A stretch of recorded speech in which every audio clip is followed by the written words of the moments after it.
Exodus 1. These are the names of the sons of Israel who came to Egypt with Jacob, each with his household: Reuben, Simeon, Levi and Judah, Issachar, Zebulun and Benjamin, Dan and Naphtali, Gad and Asher. All the descendants of Jacob were 70 persons. Joseph was already in Egypt. Then Joseph died, and all his brothers and all that generation. But the people of Israel were fruitful and increased greatly. They multiplied and grew exceedingly strong, so that the land was filled with them. Now there arose a new king over Egypt, who did not know Joseph. And he said to his people, "Behold, the people of Israel are too many and too mighty for us. Come, let us deal shrewdly with them, lest they multiply, and, if war breaks out, they join our enemies, and fight against us, and escape from the land." Therefore they set taskmasters over them to afflict them with heavy burdens. They built for Pharaoh store cities, Pithom and Raamses. But the more they were oppressed, the more they multiplied, and the more they spread abroad. And the Egyptians were in dread of the people of Israel. So they ruthlessly made the people of Israel work as slaves, and made their lives bitter with hard service, in mortar and brick, and in all kinds of work in the field. In all their work they ruthlessly made them work as slaves.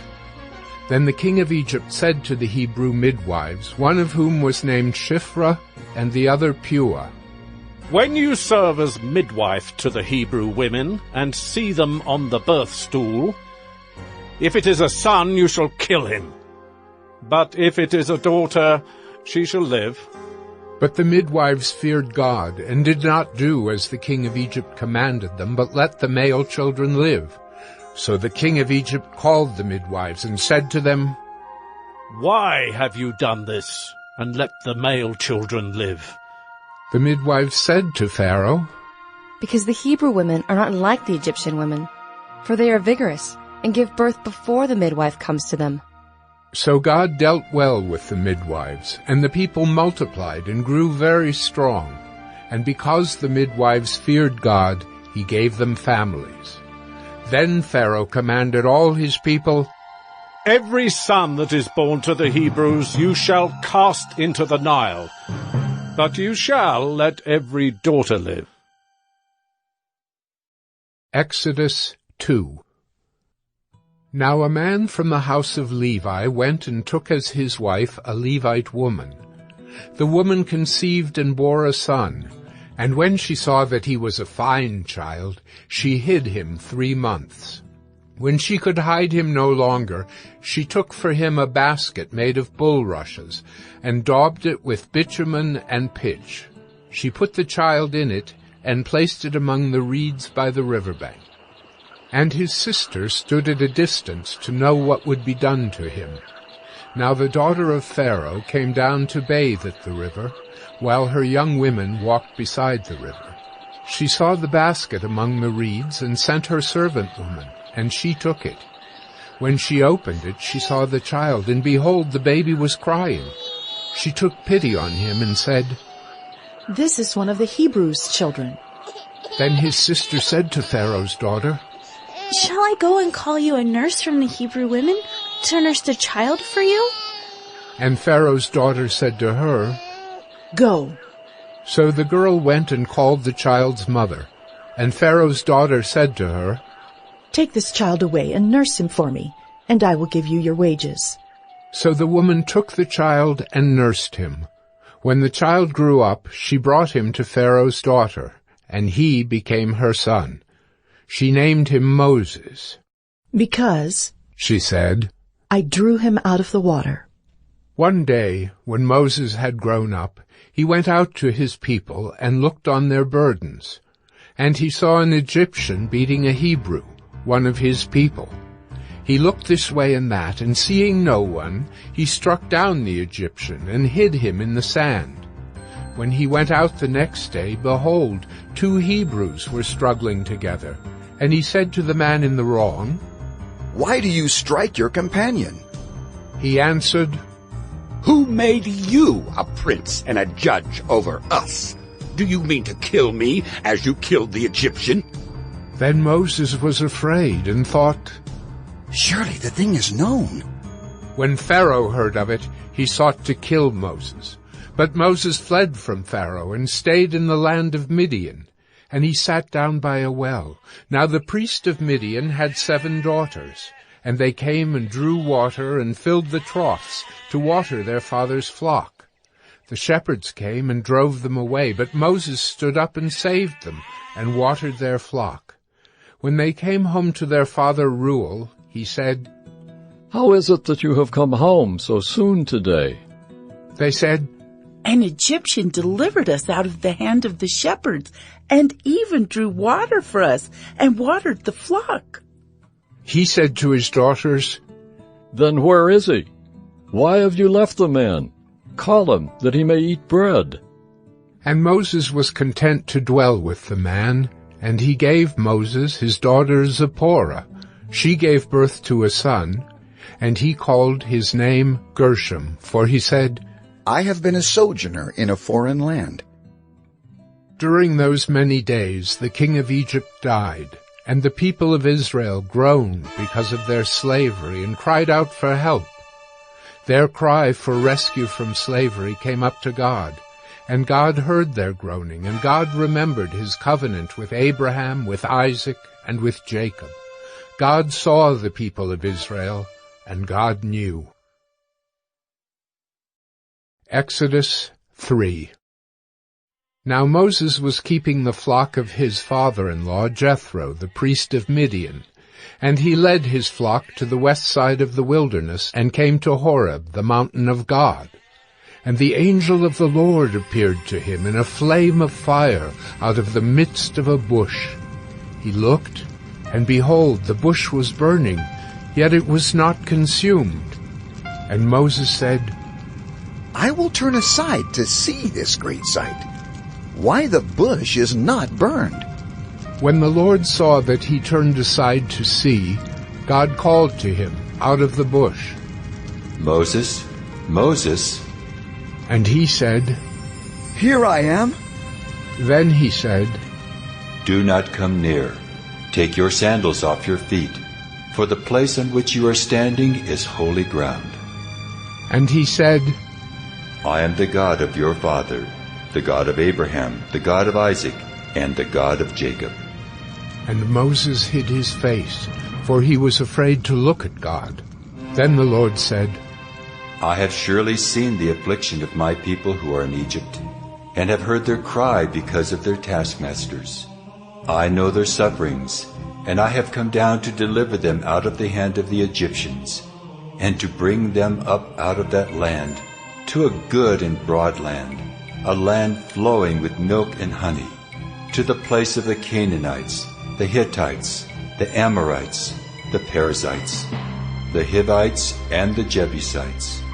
And now, behold, the cry of the people of Israel has come to me, and I have also seen the oppression with which the Egyptians oppress them. Come, I will send you to Pharaoh, that you may bring my people, the children of Israel, out of Egypt." But Moses said to God, "Who am I that I should go to Pharaoh and bring the children of Israel out of Egypt?" He said, "But I will be with you, and this shall be the sign for you that I have sent you. When you have brought the people out of Egypt, you shall serve God on this mountain." Then Moses said to God, "If I come to the people of Israel and say to them, 'The God of your fathers has sent me to you,' and they ask me, 'What is his name?' what shall I say to them?" God said to Moses, "I am who I am." And he said, "Say this to the people of Israel, I am has sent me to you." God also said to Moses, "Say this to the people of Israel, the Lord, the God of your fathers, the God of Abraham, the God of Isaac, and the God of Jacob has sent me to you." This is my name forever, and thus I am to be remembered throughout all generations.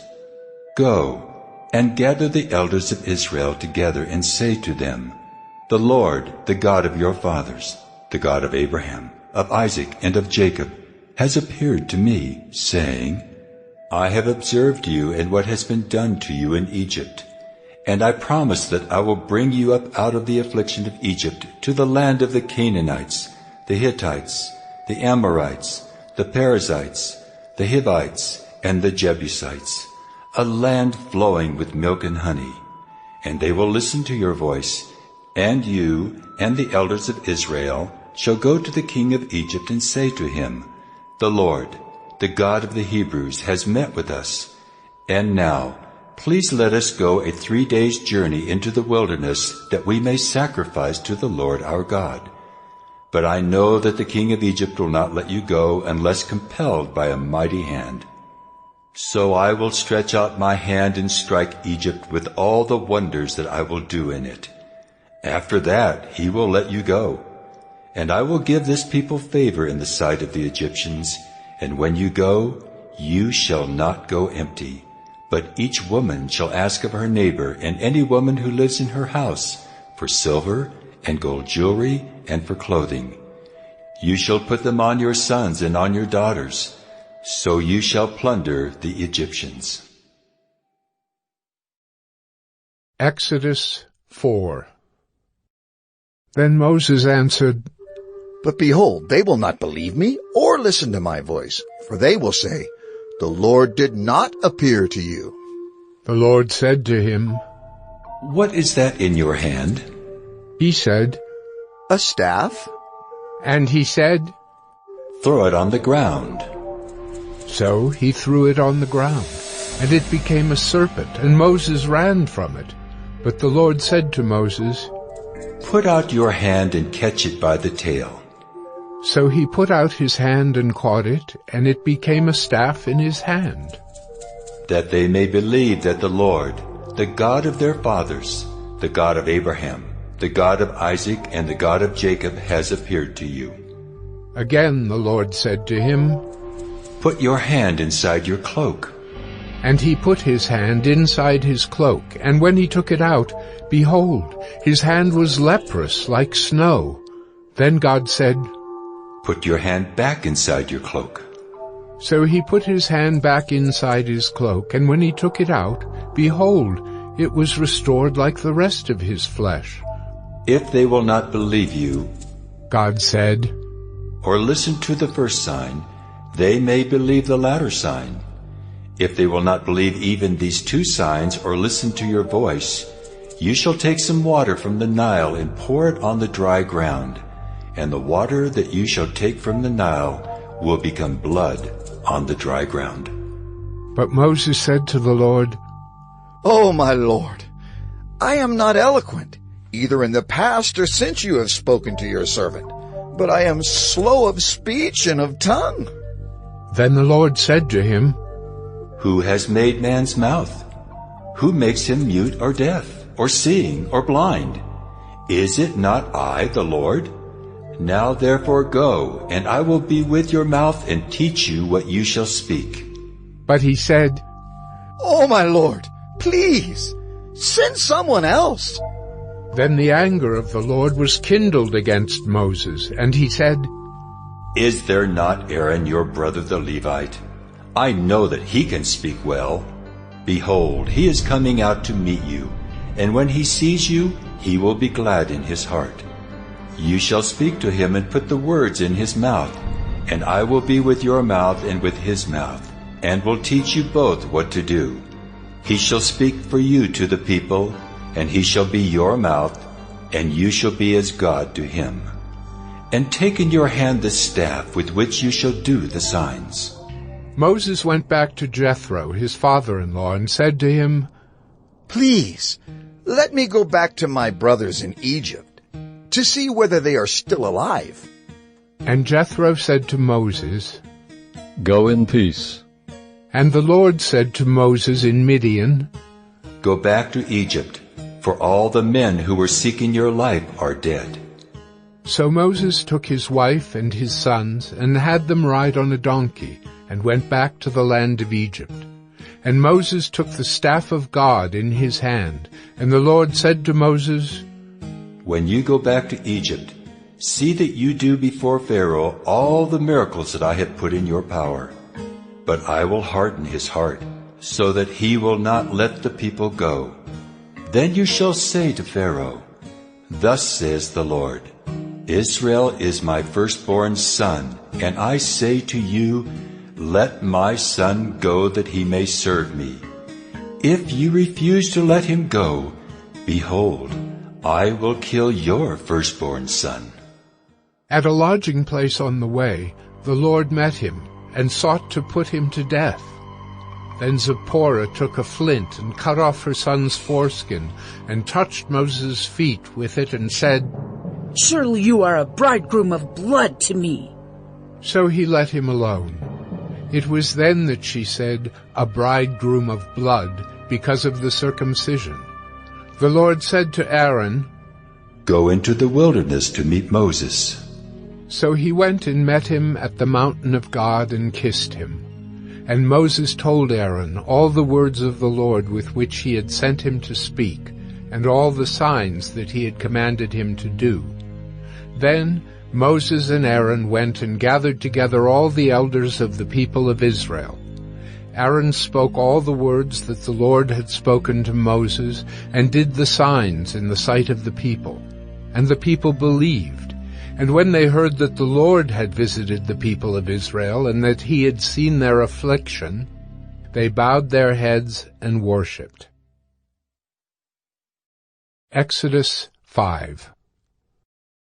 Afterward Moses and Aaron went and said to Pharaoh, Thus says the Lord, the God of Israel, Let my people go, that they may hold a feast to me in the wilderness. But Pharaoh said, Who is the Lord that I should obey his voice and let Israel go? I do not know the Lord, and moreover, I will not let Israel go. Then they said, The God of the Hebrews has met with us. Please let us go a 3 days' journey into the wilderness, that we may sacrifice to the Lord our God, lest he fall upon us with pestilence or with the sword. But the king of Egypt said to them, Moses and Aaron, why do you take the people away from their work? Get back to your burdens.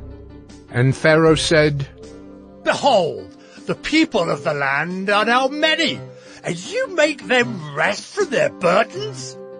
The same day Pharaoh commanded the taskmasters of the people and their foremen, You shall no longer give the people straw to make bricks, as in the past. Let them go and gather straw for themselves. But the number of bricks that they made in the past you shall impose on them. You shall by no means reduce it, for they are idle. Therefore they cry, Let us go and offer sacrifice to our God. Let heavier work be laid on the men, that they may labor at it and pay no regard to lying words. So the taskmasters and the foremen of the people went out and said to the people, Thus says Pharaoh, I will not give you straw. Go and get your straw yourselves wherever you can find it, but your work will not be reduced in the least. So the people were scattered throughout all the land of Egypt to gather stubble for straw.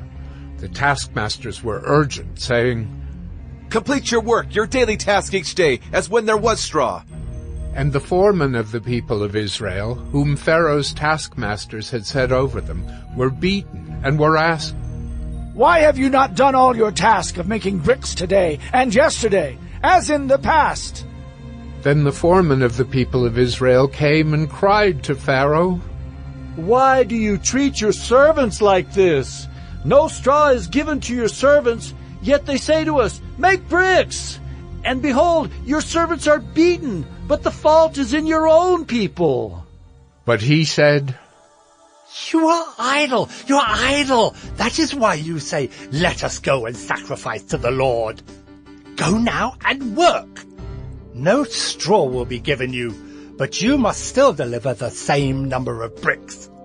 The foreman of the people of Israel saw that they were in trouble when they said, You shall by no means reduce your number of bricks, your daily task each day.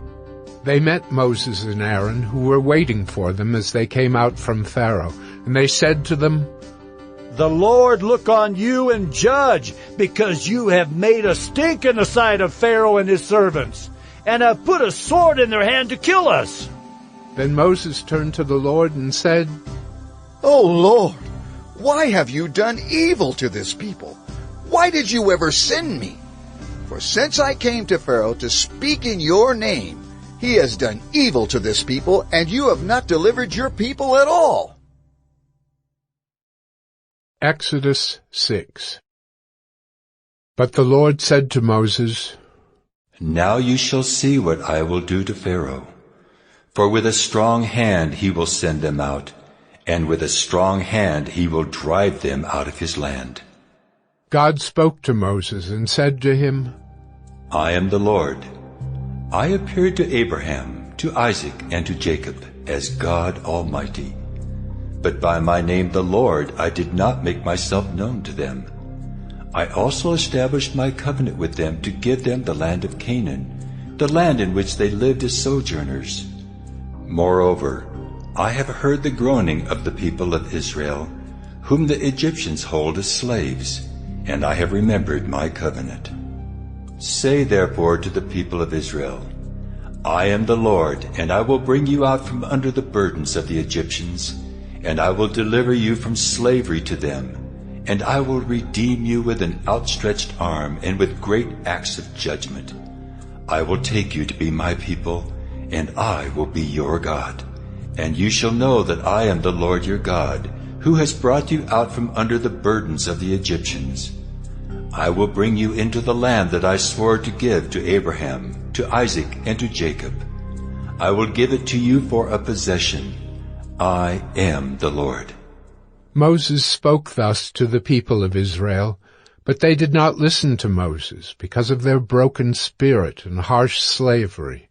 So the Lord said to Moses, Go in, tell Pharaoh, king of Egypt, to let the people of Israel go out of his land. But Moses said to the Lord, Behold, the people of Israel have not listened to me. How then shall Pharaoh listen to me? For I am of uncircumcised lips. But the Lord spoke to Moses and Aaron and gave them a charge about the people of Israel and about Pharaoh, king of Egypt, to bring the people of Israel out of the land of Egypt. These are the heads of their fathers' houses, the sons of Reuben, the firstborn of Israel. Hanoch, Palu, Hezron, and Carmi. These are the clans of Reuben. The sons of Simeon. Jemuel, Jamin, Ohad, Jachin, Zohar, and Shaul the son of a Canaanite woman. These are the clans of Simeon.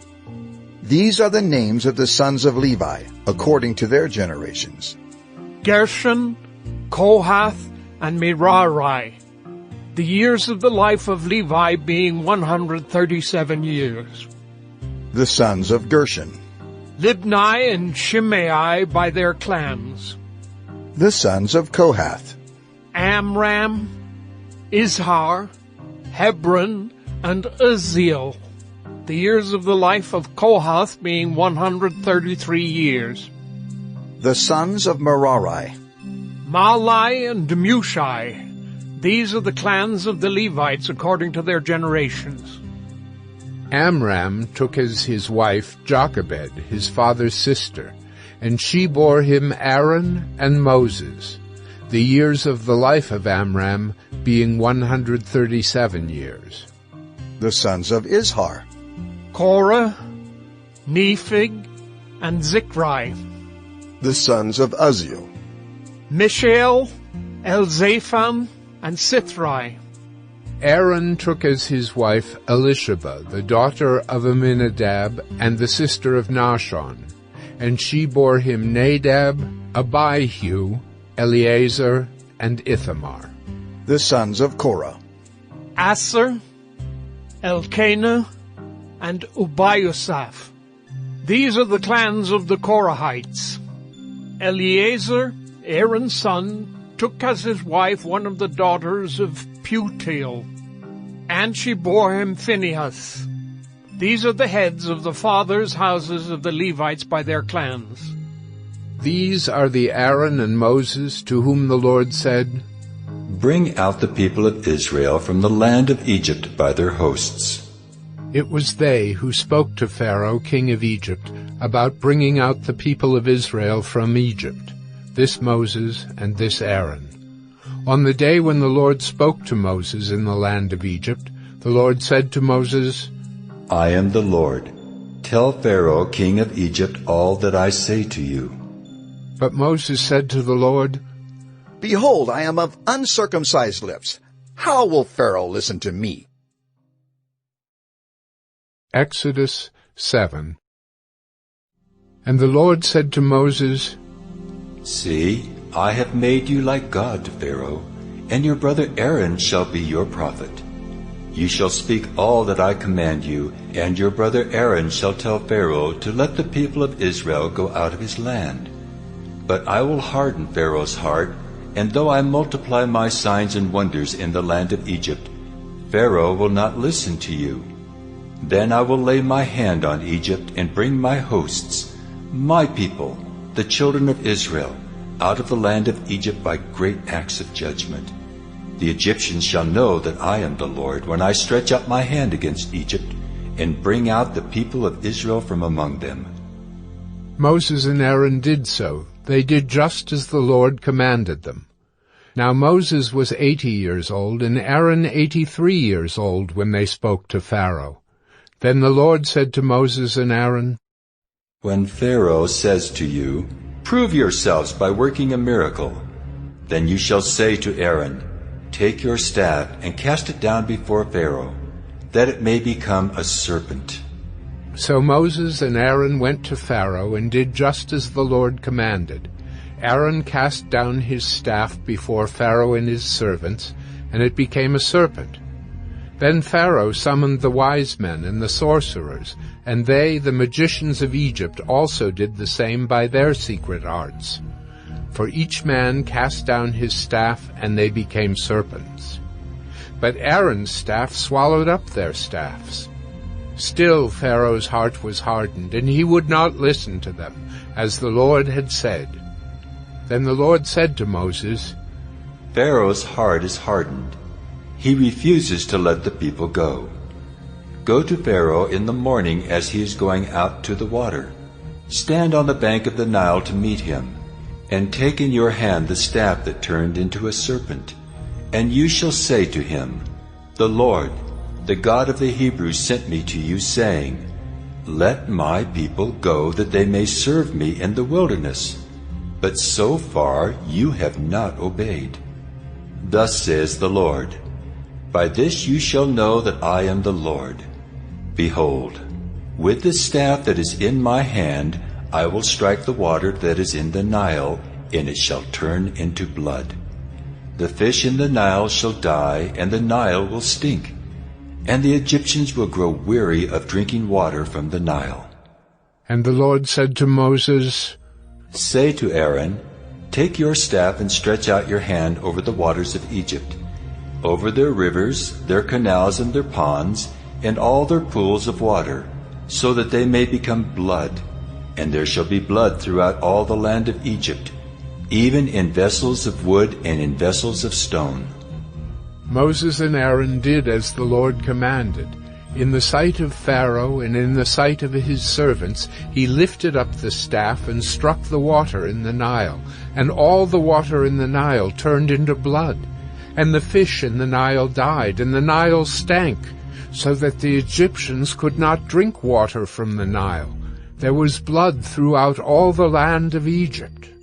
But the magicians of Egypt did the same by their secret arts. So Pharaoh's heart remained hardened, and he would not listen to them as the Lord had said. Pharaoh turned and went into his house, and he did not take even this to heart. And all the Egyptians dug along the Nile for water to drink, for they could not drink the water of the Nile. 7 full days passed after the Lord had struck the Nile. Exodus 8. Then the Lord said to Moses, Go into Pharaoh and say to him, Thus says the Lord, Let my people go that they may serve me. But if you refuse to let them go, behold, I will plague all your country with frogs. The Nile shall swarm with frogs that shall come up into your house, and into your bedroom, and on your bed, and into the houses of your servants and your people, and into your ovens and your kneading bowls. The frogs shall come up on you, and on your people, and on all your servants. And the Lord said to Moses, Say to Aaron, Stretch out your hand with your staff over the rivers, over the canals and over the pools, and make frogs come up on the land of Egypt. So Aaron stretched out his hand over the waters of Egypt, and the frogs came up and covered the land of Egypt. But the magicians did the same by their secret arts, and made frogs come up on the land of Egypt. Then Pharaoh called Moses and Aaron and said, Plead with the Lord to take away the frogs from me and from my people, and I will let the people go to sacrifice to the Lord. Moses said to Pharaoh, Be pleased to command me when I am to plead for you, and for your servants, and for your people, that the frogs be cut off from you and your houses, and be left only in the Nile. And he said, Tomorrow. Moses said, Be it as you say, so that you may know that there is no one like the Lord our God. The frogs shall go away from you, and your houses, and your servants, and your people. They shall be left only in the Nile. So Moses and Aaron went out from Pharaoh, and Moses cried to the Lord about the frogs as he had agreed with Pharaoh. And the Lord did according to the word of Moses. The frogs died out in the houses, the courtyards, and the fields. And they gathered them together in heaps, and the land stank. But when Pharaoh saw that there was a respite, he hardened his heart, and would not listen to them, as the Lord had said. Then the Lord said to Moses, Say to Aaron, Stretch out your staff and strike the dust of the earth, so that it may become gnats in all the land of Egypt. And they did so. Aaron stretched out his hand with his staff, and struck the dust of the earth. And there were gnats on man and beast. All the dust of the earth became gnats in all the land of Egypt. The magicians tried by their secret arts to produce gnats, but they could not. So there were gnats on man and beast. Then the magicians said to Pharaoh, This is the finger of God. But Pharaoh's heart was hardened, and he would not listen to them, as the Lord had said. Then the Lord said to Moses, Rise up early in the morning, and present yourself to Pharaoh, as he goes out to the water, and say to him, Thus says the Lord, Let my people go, that they may serve me. Or else, if you will not let my people go, behold, I will send swarms of flies on you and your servants and your people, and into your houses. And the houses of the Egyptians shall be filled with swarms of flies, and also the ground on which they stand. But on that day I will set apart the land of Goshen where my people dwell, so that no swarms of flies shall be there, that you may know that I am the Lord in the midst of the earth. Thus I will put a division between my people and your people. Tomorrow this sign shall happen. And the Lord did so. There came great swarms of flies into the house of Pharaoh and into his servants' houses. Throughout all the land of Egypt the land was ruined by the swarms of flies. Then Pharaoh called Moses and Aaron and said, Go, sacrifice to your God within the land. But Moses said, It would not be right to do so. For the offerings we shall sacrifice to the Lord our God are an abomination to the Egyptians. If we sacrifice offerings abominable to the Egyptians before their eyes, will they not stone us? We must go 3 days' journey into the wilderness and sacrifice to the Lord our God, as he tells us." So Pharaoh said, "I will let you go to sacrifice to the Lord your God in the wilderness. Only you must not go very far away. Plead for me." Then Moses said, "Behold, I am going out from you, and I will plead with the Lord that the swarms of flies may depart from Pharaoh, from his servants, and from his people tomorrow. Only let not Pharaoh cheat again by not letting the people go to sacrifice to the Lord." So Moses went out from Pharaoh and prayed to the Lord. And the Lord did as Moses asked, and removed the swarms of flies from Pharaoh, from his servants, and from his people. Not one remained. But Pharaoh hardened his heart this time also, and did not let the people go. Exodus 9. Then the Lord said to Moses, "Go into Pharaoh and say to him, 'Thus says the Lord, the God of the Hebrews, Let my people go that they may serve me. For if you refuse to let them go and still hold them, behold, the hand of the Lord will fall with a very severe plague upon your livestock that are in the field, the horses, the donkeys, the camels, the herds, and the flocks. But the Lord will make a distinction between the livestock of Israel and the livestock of Egypt, so that nothing of all that belongs to the people of Israel shall die.'" And the Lord set a time, saying, "Tomorrow the Lord will do this thing in the land."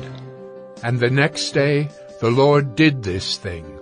All the livestock of the Egyptians died, but not one of the livestock of the people of Israel died.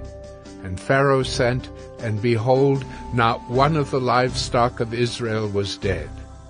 But the heart of Pharaoh was hardened, and he did not let the people go. And the Lord said to Moses and Aaron, "Take handfuls of soot from the kiln, and let Moses throw them in the air in the sight of Pharaoh. It shall become fine dust over all the land of Egypt, and become boils breaking out in sores on man and beast throughout all the land of Egypt." So they took soot from the kiln, and stood before Pharaoh. And Moses threw it in the air, and it became boils, breaking out in sores on man and beast. And the magicians could not stand before Moses because of the boils, for the boils came upon the magicians and upon all the Egyptians.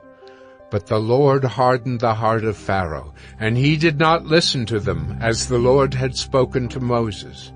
Then the Lord said to Moses, "Rise up early in the morning and present yourself before Pharaoh and say to him, 'Thus says the Lord, the God of the Hebrews, Let my people go that they may serve me. For this time I will send all my plagues on you yourself, and on your servants and your people, so that you may know that there is none like me in all the earth. For by now I could have put out my hand and struck you and your people with pestilence, and you would have been cut off from the earth. But for this purpose I have raised you up, to show you my power, so that my name may be proclaimed in all the earth. You are still exalting yourself against my people and will not let them go. Behold, about this time tomorrow I will cause very heavy hail to fall, such as never has been in Egypt from the day it was founded until now. Now therefore, send, get your livestock and all that you have in the field into safe shelter. For every man and beast that is in the field and is not brought home will die when the hail falls on them." Then whoever feared the word of the Lord among the servants of Pharaoh hurried his slaves and his livestock into the houses. But whoever did not pay attention to the word of the Lord left his slaves and his livestock in the field. Then the Lord said to Moses, "Stretch out your hand toward heaven, so that there may be hail in all the land of Egypt, on man and beast, and every plant of the field in the land of Egypt." Then Moses stretched out his staff toward heaven, and the Lord sent thunder and hail, and fire ran down to the earth. And the Lord rained hail upon the land of Egypt. There was hail and fire flashing continually in the midst of the hail, very heavy hail, such as had never been in all the land of Egypt since it became a nation. The hail struck down everything that was in the field, in all the land of Egypt, both man and beast. And the hail struck down every plant of the field and broke every tree of the field. Only in the land of Goshen, where the people of Israel were, was there no hail. Then Pharaoh sent and called Moses and Aaron and said to them, This time I have sinned. The Lord is in the right, and I and my people are in the wrong. Plead with the Lord, for there has been enough of God's thunder and hail. I will let you go, and you shall stay no longer. Moses said to him, As soon as I have gone out of the city, I will stretch out my hands to the Lord. The thunder will cease, and there will be no more hail, so that you may know that the earth is the Lord's. But as for you and your servants, I know that you do not yet fear the Lord God. The flax and the barley were struck down, for the barley was in the ear and the flax was in bud. But the wheat and the emmer were not struck down, for they are late in coming up. So Moses went out of the city from Pharaoh and stretched out his hands to the Lord, and the thunder and the hail ceased, and the rain no longer poured upon the earth. But when Pharaoh saw that the rain and the hail and the thunder had ceased, he sinned yet again and hardened his heart, he and his servants.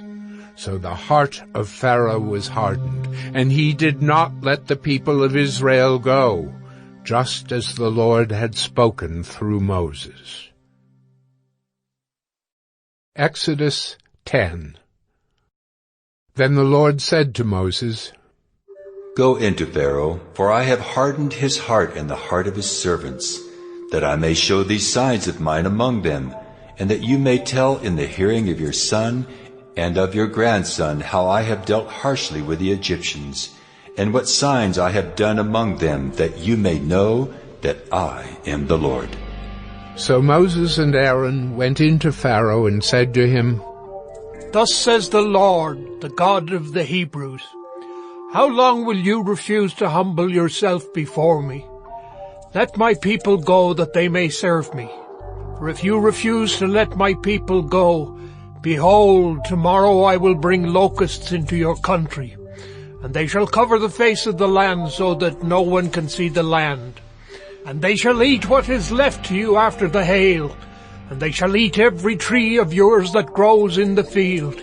And they shall fill your houses, and the houses of all your servants, and of all the Egyptians, as neither your fathers nor your grandfathers have seen, from the day they came on earth to this day.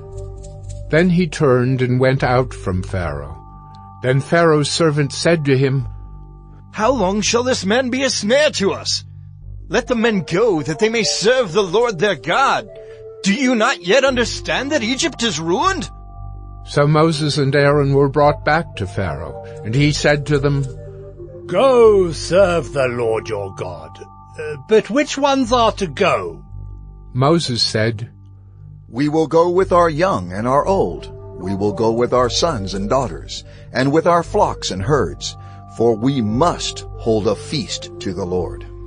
But he said to them, The Lord be with you if ever I let you and your little ones go. Look, you have some evil purpose in mind. No. Go, the men among you, and serve the Lord, for that is what you are asking. And they were driven out from Pharaoh's presence. Then the Lord said to Moses, Stretch out your hand over the land of Egypt for the locusts, so that they may come upon the land of Egypt, and eat every plant in the land, all that the hail has left.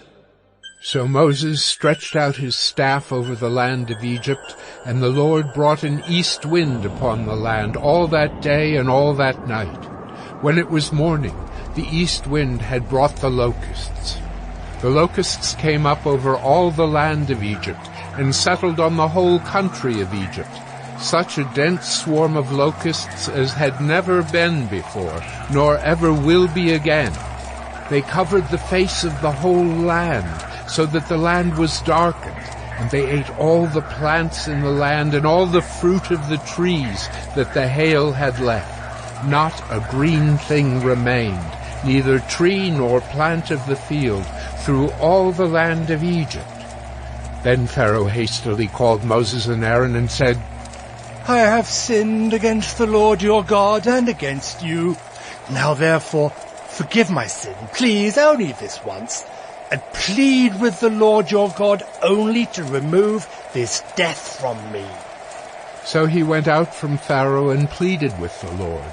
And the Lord turned the wind into a very strong west wind, which lifted the locusts and drove them into the Red Sea.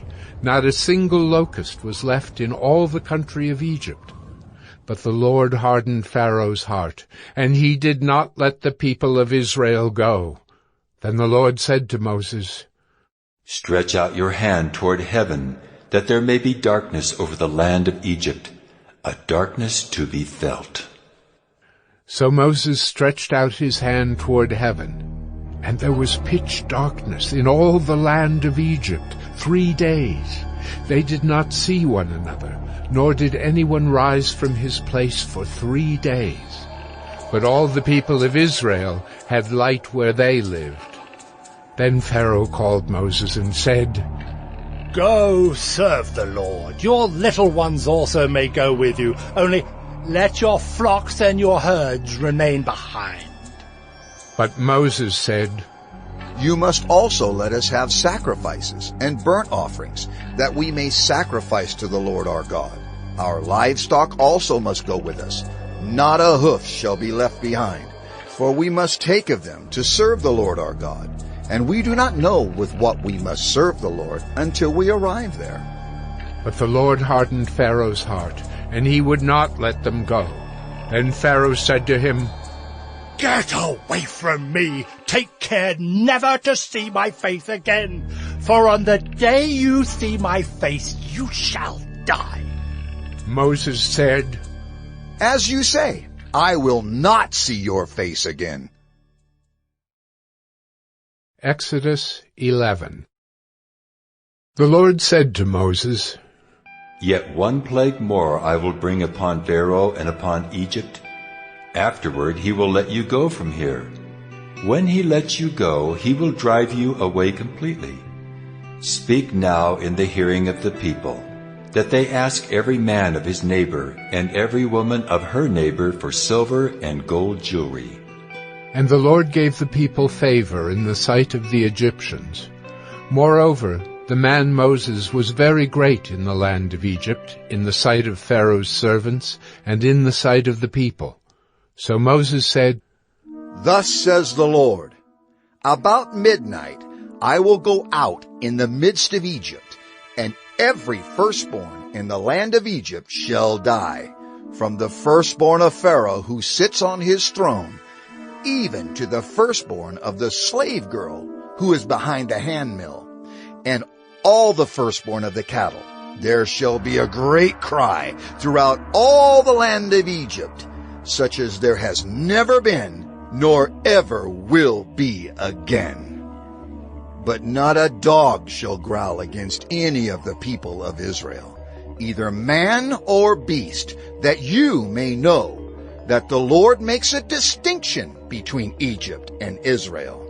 And all these your servants shall come down to me and bow down to me, saying, Get out, you and all the people who follow you. And after that, I will go out. And he went out from Pharaoh in hot anger. Then the Lord said to Moses, Pharaoh will not listen to you, that my wonders may be multiplied in the land of Egypt. Moses and Aaron did all these wonders before Pharaoh, and the Lord hardened Pharaoh's heart, and he did not let the people of Israel go out of his land. Exodus 12. The Lord said to Moses and Aaron in the land of Egypt, This month shall be for you the beginning of months. It shall be the first month of the year for you. Tell all the congregation of Israel that on the 10th day of this month, every man shall take a lamb according to their fathers' houses, a lamb for a household. And if the household is too small for a lamb, then he and his nearest neighbor shall take according to the number of persons. According to what each can eat, you shall make your count for the lamb. Your lamb shall be without blemish, a male a year old. You may take it from the sheep or from the goats, and you shall keep it until the 14th day of this month, when the whole assembly of the congregation of Israel shall kill their lambs at twilight. Then they shall take some of the blood and put it on the 2 doorposts and the lintel of the houses in which they eat it. They shall eat the flesh that night, roasted on the fire. With unleavened bread and bitter herbs they shall eat it. Do not eat any of it raw or boiled in water, but roasted, its head with its legs and its inner parts. And you shall let none of it remain until the morning. Anything that remains until the morning you shall burn. In this manner you shall eat it, with your belt fastened, your sandals on your feet, and your staff in your hand. And you shall eat it in haste. It is the Lord's Passover. For I will pass through the land of Egypt that night, and I will strike all the firstborn in the land of Egypt, both man and beast. And on all the gods of Egypt I will execute judgments. I am the Lord. The blood shall be a sign for you on the houses where you are. And when I see the blood, I will pass over you, and no plague will befall you to destroy you when I strike the land of Egypt. This day shall be for you a memorial day, and you shall keep it as a feast to the Lord throughout your generations. As a statute forever you shall keep it as a feast. 7 days you shall eat unleavened bread. On the first day you shall remove leaven out of your houses. For if anyone eats what is leavened from the first day until the 7th day, that person shall be cut off from Israel. On the first day you shall hold a holy assembly, and on the 7th day a holy assembly. No work shall be done on those days, but what everyone needs to eat, that alone may be prepared by you. And you shall observe the feast of unleavened bread, for on this very day I brought your hosts out of the land of Egypt.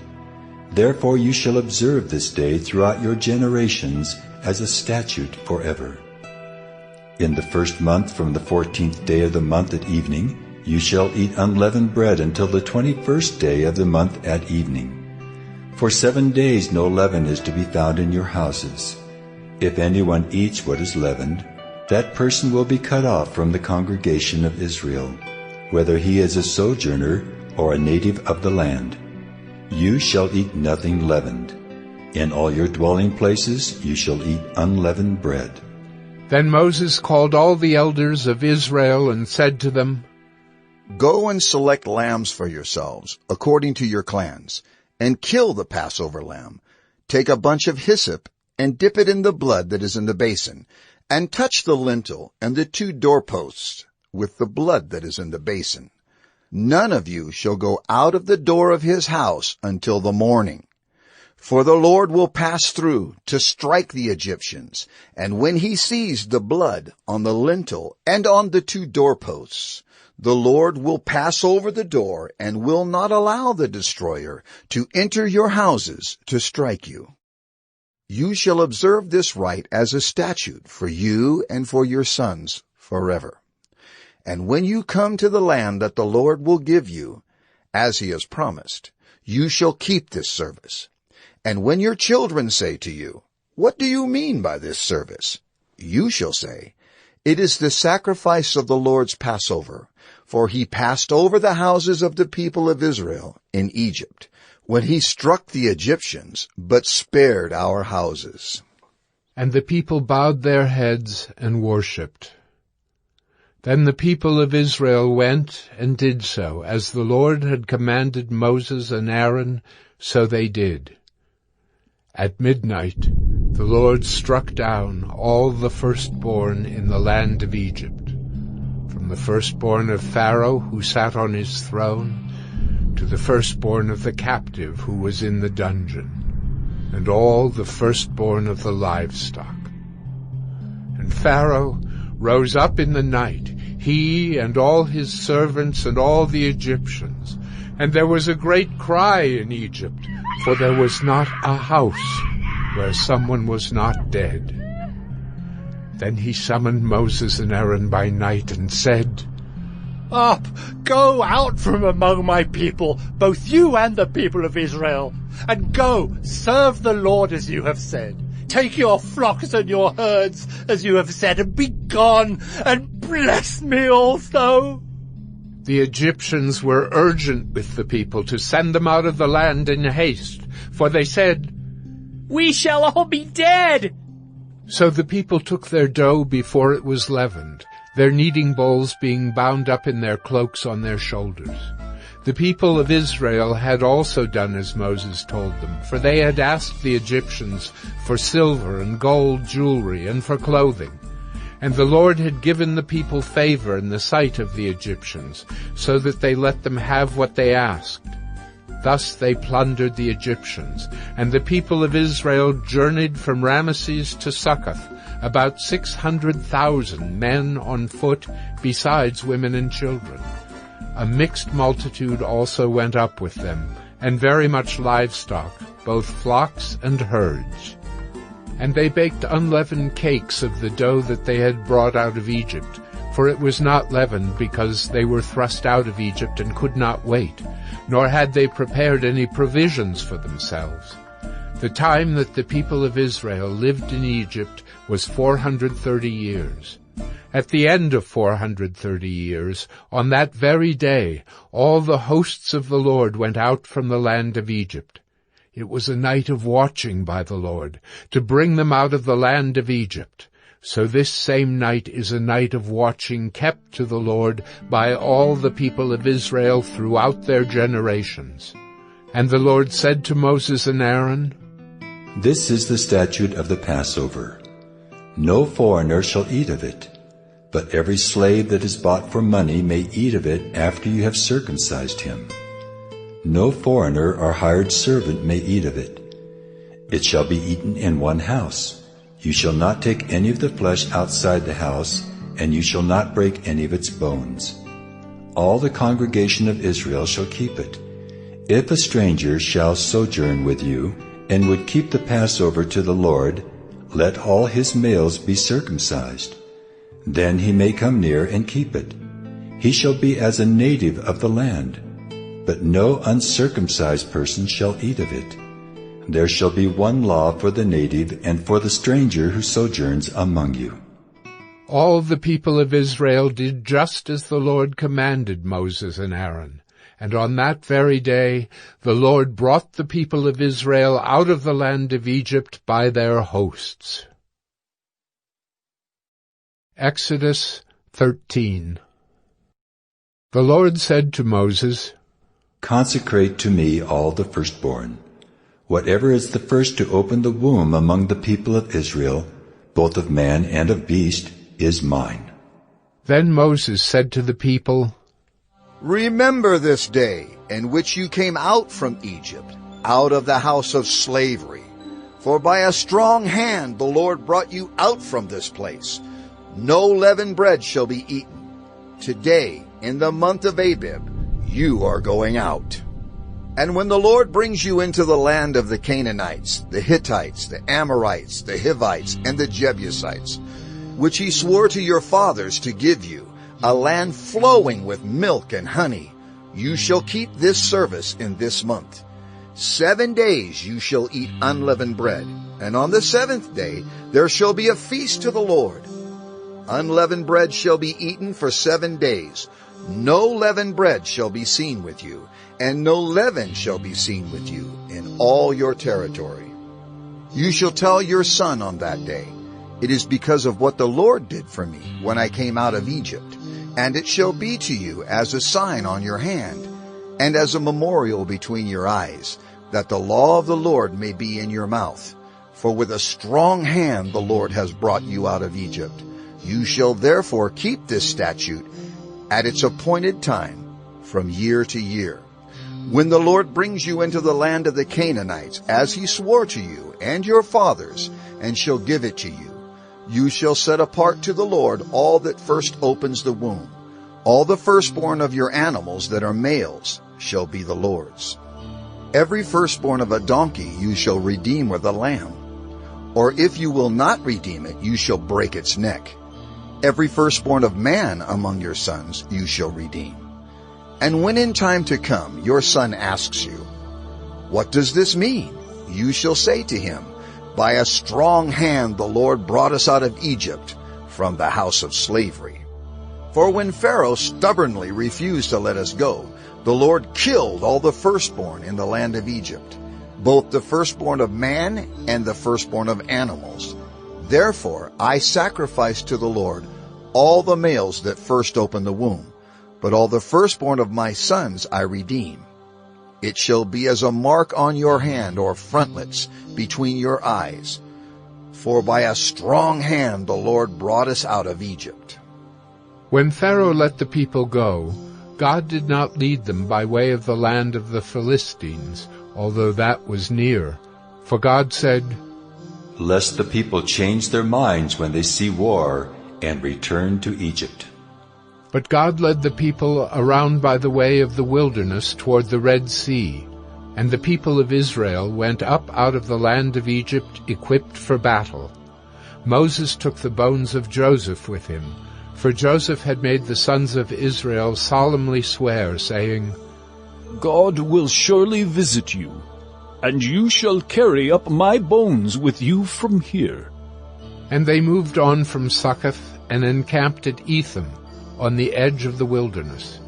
And the Lord went before them by day in a pillar of cloud to lead them along the way, and by night in a pillar of fire to give them light, that they might travel by day and by night.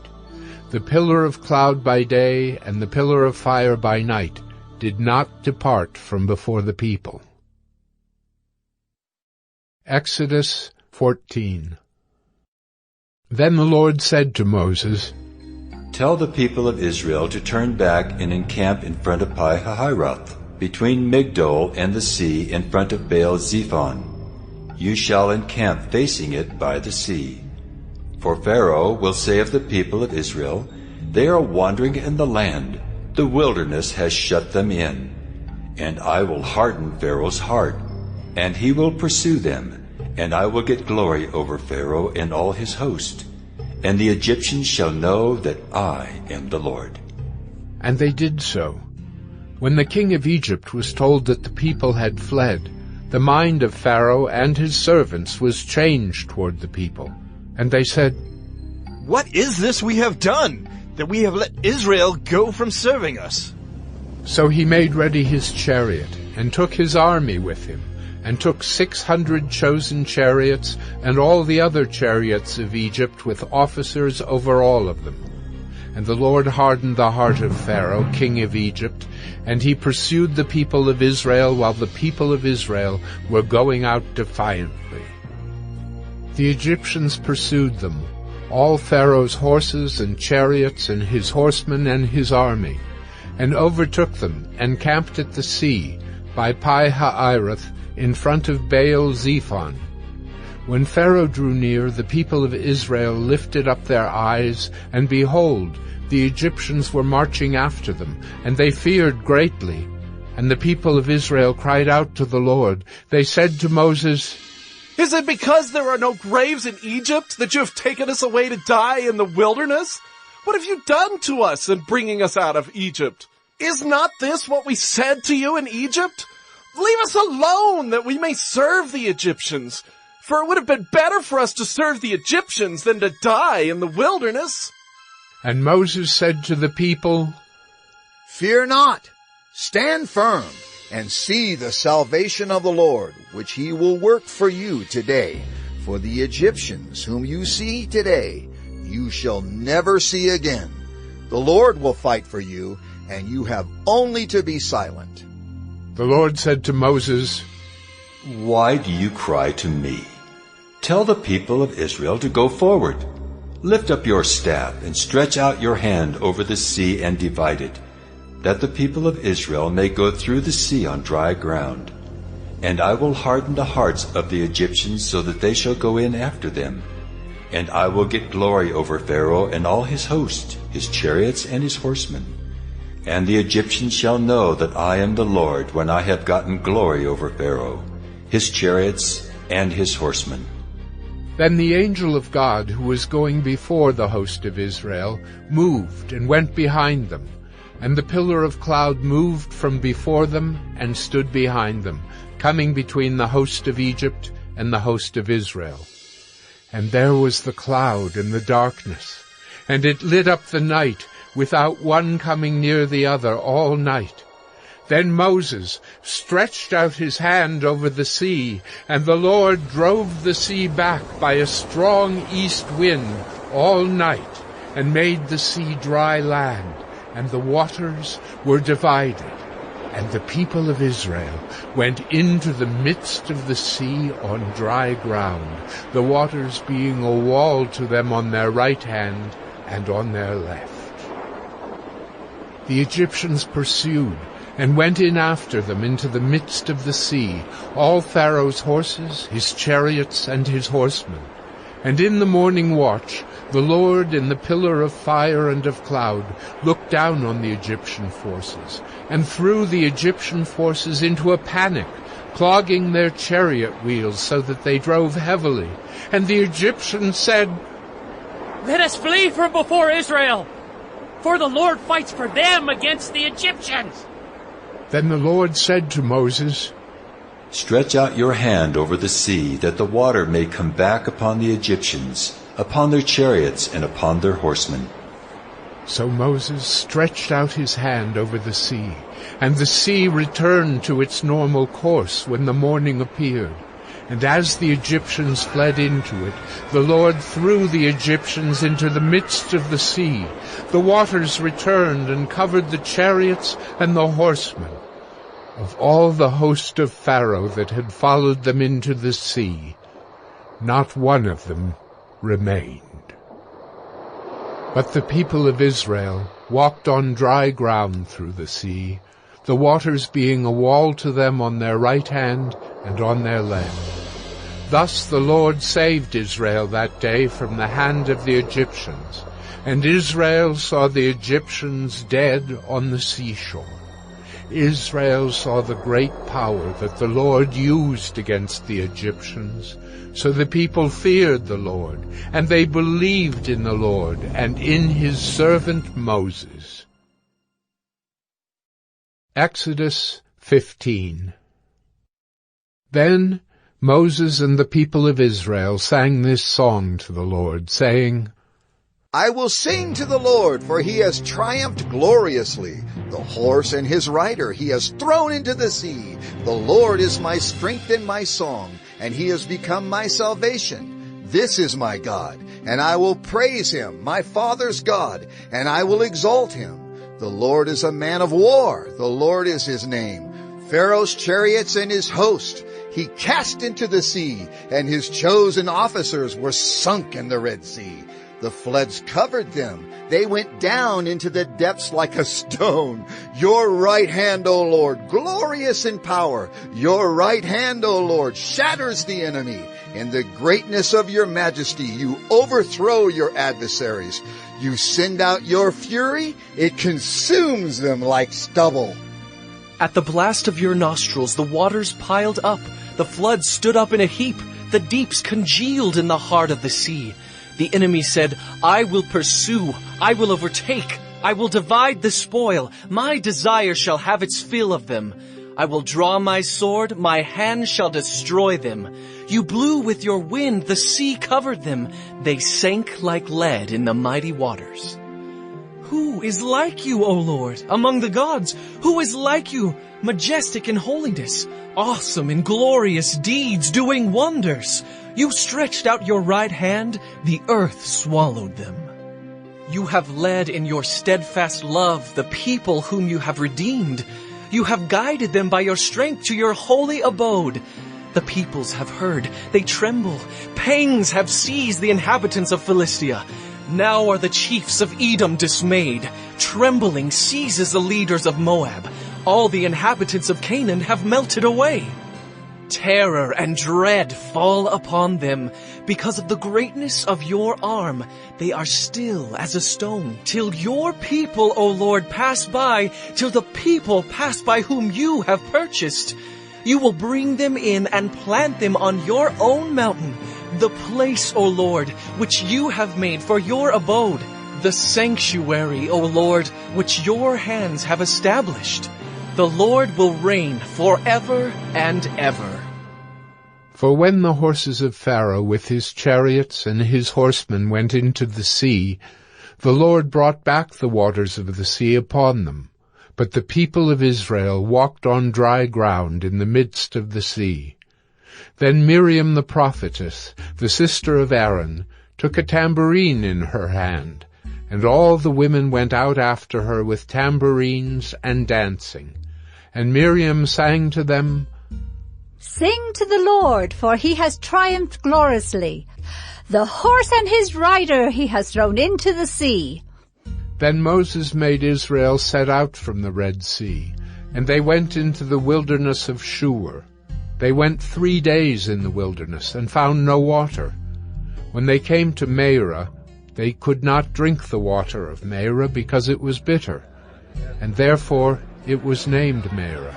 And the people grumbled against Moses, saying, What shall we drink? And he cried to the Lord, and the Lord showed him a log, and he threw it into the water, and the water became sweet.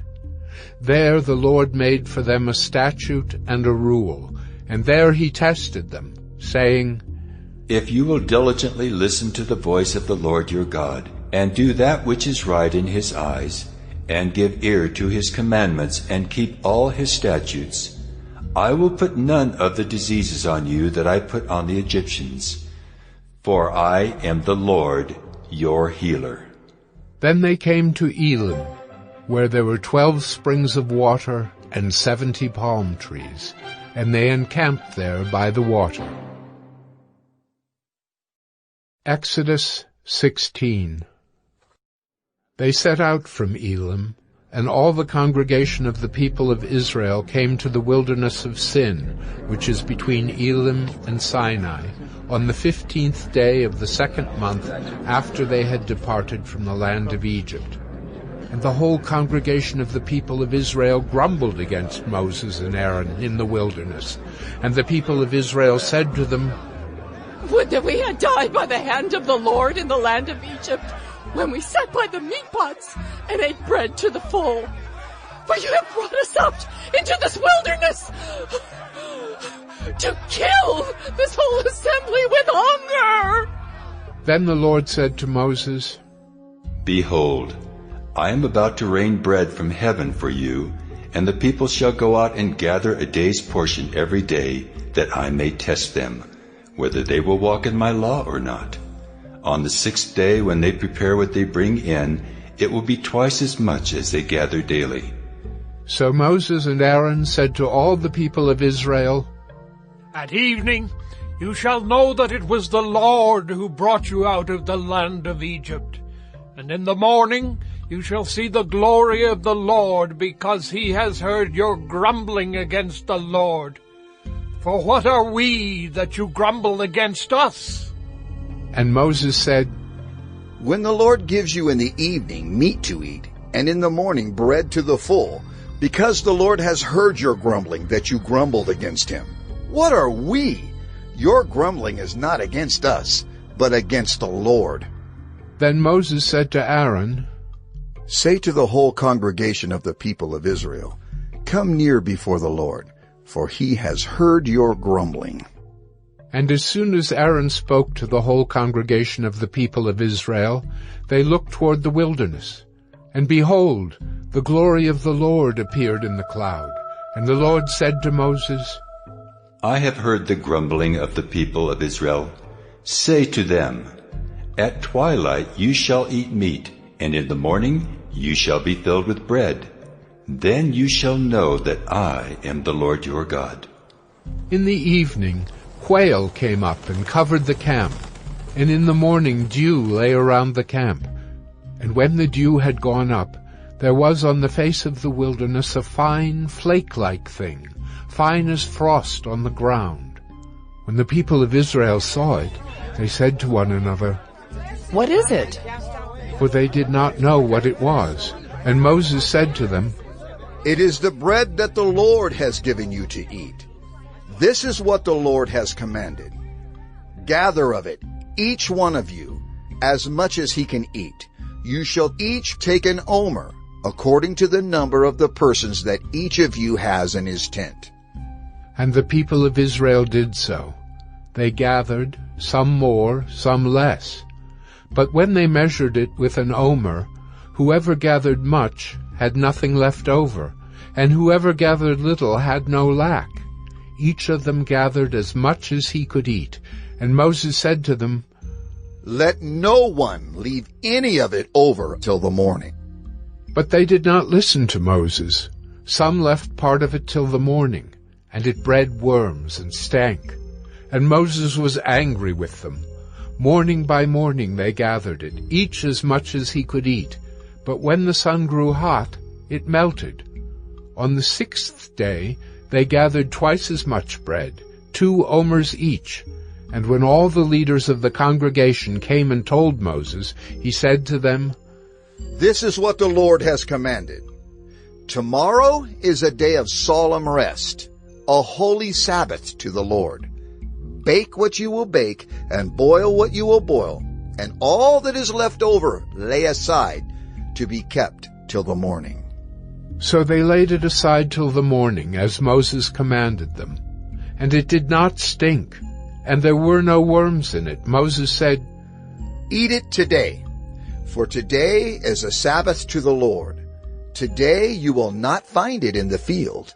6 days you shall gather it, but on the 7th day, which is a Sabbath, there will be none."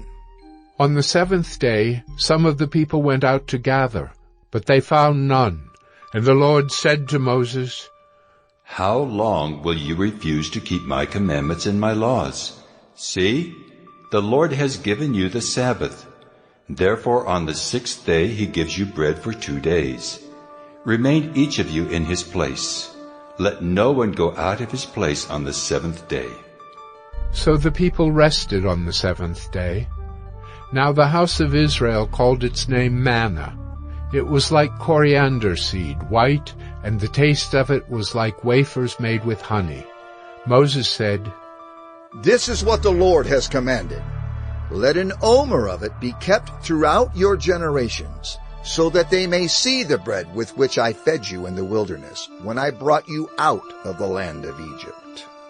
And Moses said to Aaron, "Take a jar and put an omer of manna in it, and place it before the Lord to be kept throughout your generations."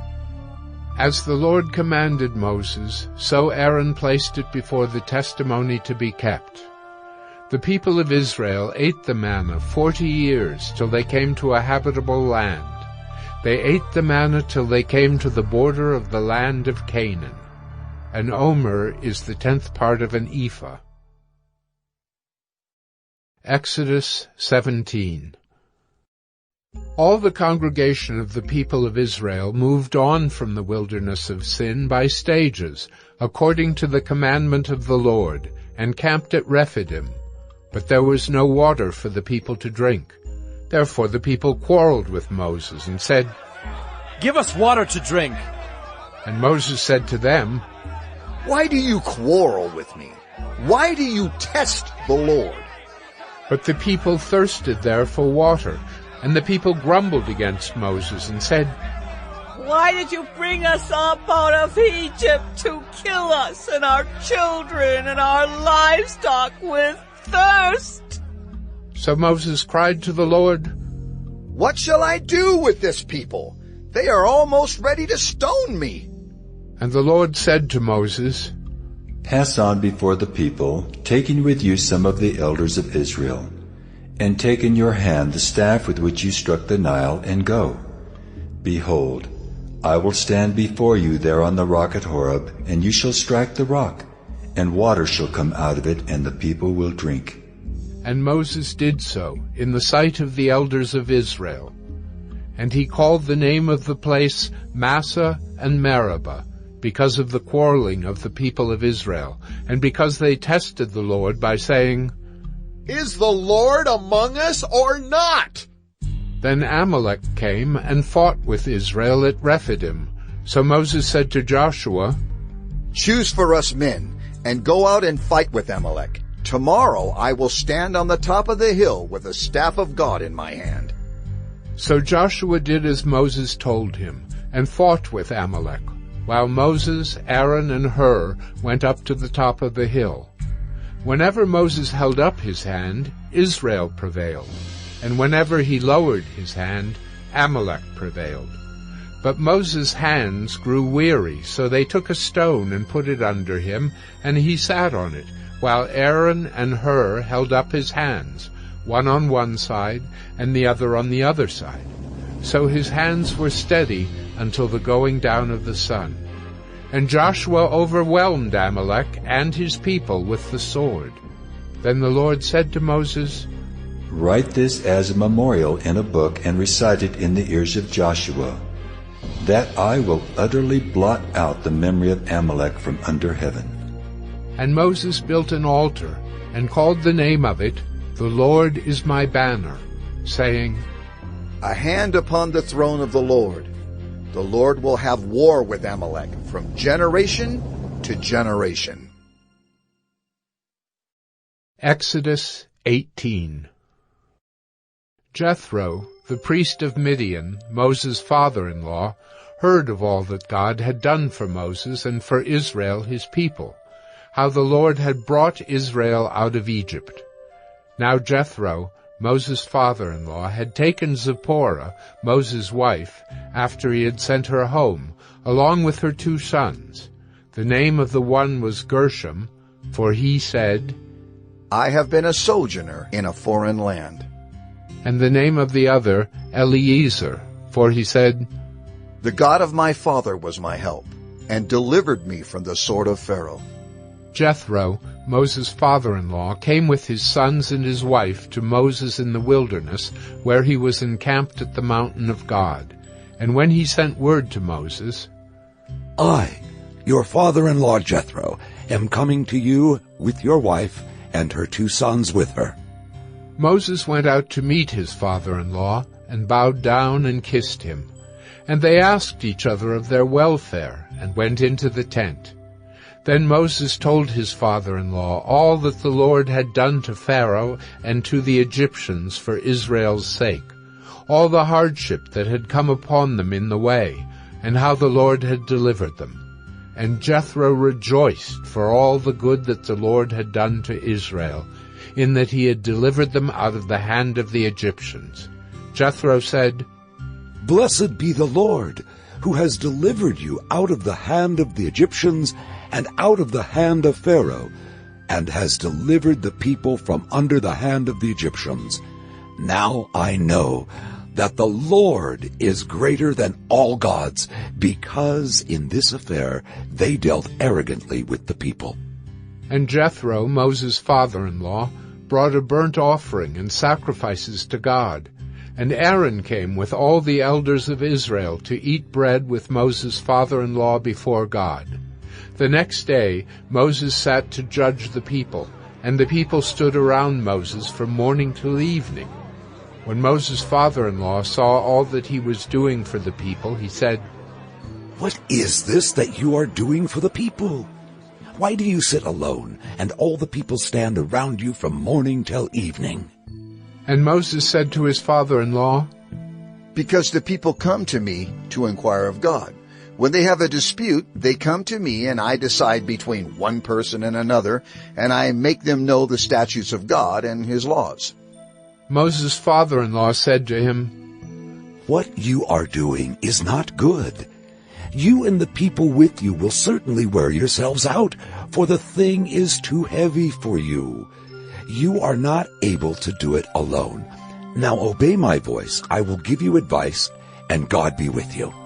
You shall represent the people before God and bring their cases to God. And you shall warn them about the statutes and the laws, and make them know the way in which they must walk, and what they must do.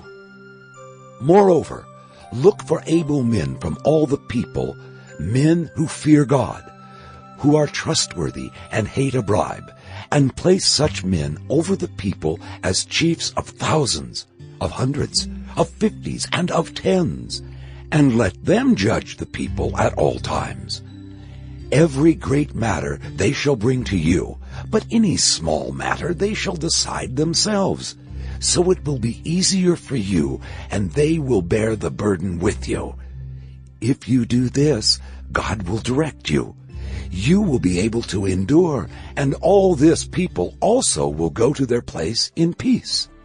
So Moses listened to the voice of his father-in-law and did all that he had said. Moses chose able men out of all Israel and made them heads over the people, chiefs of thousands, of hundreds, of 50s, and of 10s. And they judged the people at all times. Any hard case they brought to Moses, but any small matter they decided themselves. Then Moses let his father-in-law depart, and he went away to his own country. Exodus 19. On the 3rd new moon, after the people of Israel had gone out of the land of Egypt, on that day they came into the wilderness of Sinai. They set out from Rephidim and came into the wilderness of Sinai, and they encamped in the wilderness. There Israel encamped before the mountain, while Moses went up to God. The Lord called to him out of the mountain, saying, Thus you shall say to the house of Jacob and tell the people of Israel, You yourselves have seen what I did to the Egyptians, and how I bore you on eagle's wings, and brought you to myself. Now, therefore, if you will indeed obey my voice and keep my covenant, you shall be my treasured possession among all peoples. For all the earth is mine, and you shall be to me a kingdom of priests and a holy nation. These are the words that you shall speak to the people of Israel. So Moses came and called the elders of the people, and set before them all these words that the Lord had commanded him. All the people answered together and said, All that the Lord has spoken we will do. And Moses reported the words of the people to the Lord. And the Lord said to Moses, Behold, I am coming to you in a thick cloud, that the people may hear when I speak with you, and may also believe you forever. When Moses told the words of the people to the Lord said to Moses, Go to the people and consecrate them today and tomorrow, and let them wash their garments and be ready for the 3rd day. For on the 3rd day the Lord will come down on Mount Sinai in the sight of all the people. And you shall set limits for the people all around, saying, Take care not to go up into the mountain or touch the edge of it. Whoever touches the mountain shall be put to death. No hand shall touch him, but he shall be stoned or shot, whether beast or man, he shall not live. When the trumpet sounds a long blast, they shall come up to the mountain. So Moses went down from the mountain to the people and consecrated the people, and they washed their garments. And he said to the people, Be ready for the 3rd day. Do not go near a woman. On the morning of the 3rd day there were thunders and lightnings and a thick cloud on the mountain, and a very loud trumpet blast, so that all the people in the camp trembled. Then Moses brought the people out of the camp to meet God, and they took their stand at the foot of the mountain. Now Mount Sinai was wrapped in smoke, because the Lord had descended on it in fire. The smoke of it went up like the smoke of a kiln, and the whole mountain trembled greatly. And as the sound of the trumpet grew louder and louder, Moses spoke, and God answered him in thunder. The Lord came down on Mount Sinai to the top of the mountain. And the Lord called Moses to the top of the mountain, and Moses went up. And the Lord said to Moses, Go down and warn the people, lest they break through to the Lord to look and many of them perish. Also let the priests who come near to the Lord consecrate themselves, lest the Lord break out against them. And Moses said to the Lord, The people cannot come up to Mount Sinai, for you yourself warned us, saying, Set limits around the mountain and consecrate it. And the Lord said to him, Go down and come up bringing Aaron with you. But do not let the priests and the people break through to come up to the Lord, lest he break out against them. So Moses went down to the people and told them. Exodus 20. And God spoke all these words, saying, I am the Lord your God, who brought you out of the land of Egypt, out of the house of slavery. You shall have no other gods before me. You shall not make for yourself a carved image, or any likeness of anything that is in heaven above, or that is in the earth beneath, or that is in the water under the earth. You shall not bow down to them or serve them, for I, the Lord your God, am a jealous God, visiting the iniquity of the fathers on the children to the third and the fourth generation of those who hate me, but showing steadfast love to thousands of those who love me and keep my commandments. You shall not take the name of the Lord your God in vain, for the Lord will not hold him guiltless who takes his name in vain. Remember the Sabbath day to keep it holy. 6 days you shall labor and do all your work, but the seventh day is a Sabbath to the Lord your God. On it you shall not do any work, you or your son or your daughter, your male servant or your female servant, or your livestock, or the sojourner who is within your gates. For in 6 days the Lord made heaven and earth, the sea, and all that is in them, and rested on the seventh day. Therefore the Lord blessed the Sabbath day and made it holy. Honor your father and your mother, that your days may be long in the land that the Lord your God is giving you. You shall not murder. You shall not commit adultery. You shall not steal. You shall not bear false witness against your neighbor. You shall not covet your neighbor's house. You shall not covet your neighbor's wife, or his male servant, or his female servant, or his ox, or his donkey, or anything that is your neighbor's. Now when all the people saw the thunder and the flashes of lightning and the sound of the trumpet and the mountain smoking, the people were afraid and trembled, and they stood far off and said to Moses, You speak to us, and we will listen, but do not let God speak to us, lest we die.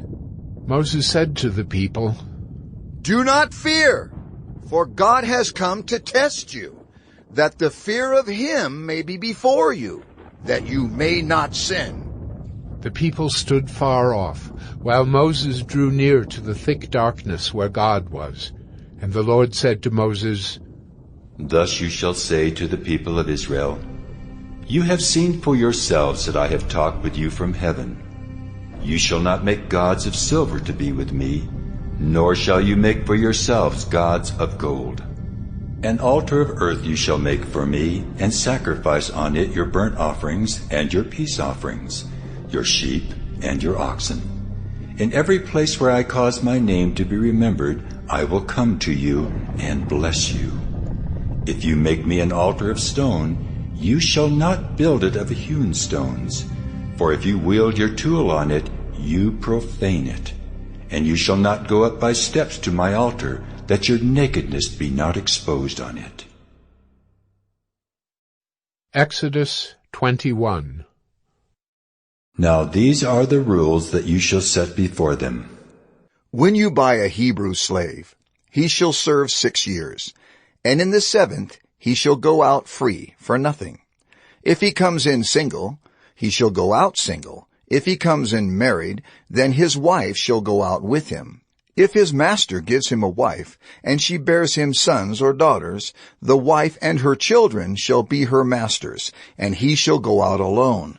But if the slave plainly says, I love my master, my wife, and my children, I will not go out free. Then his master shall bring him to God, and he shall bring him to the door or the doorpost, and his master shall bore his ear through with an awl, and he shall be his slave forever. When a man sells his daughter as a slave, she shall not go out as the male slaves do.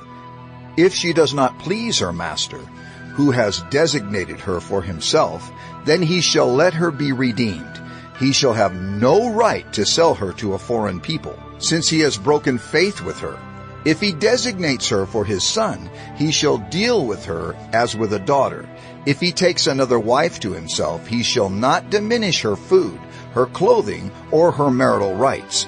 And if he does not do these 3 things for her, she shall go out for nothing, without payment of money.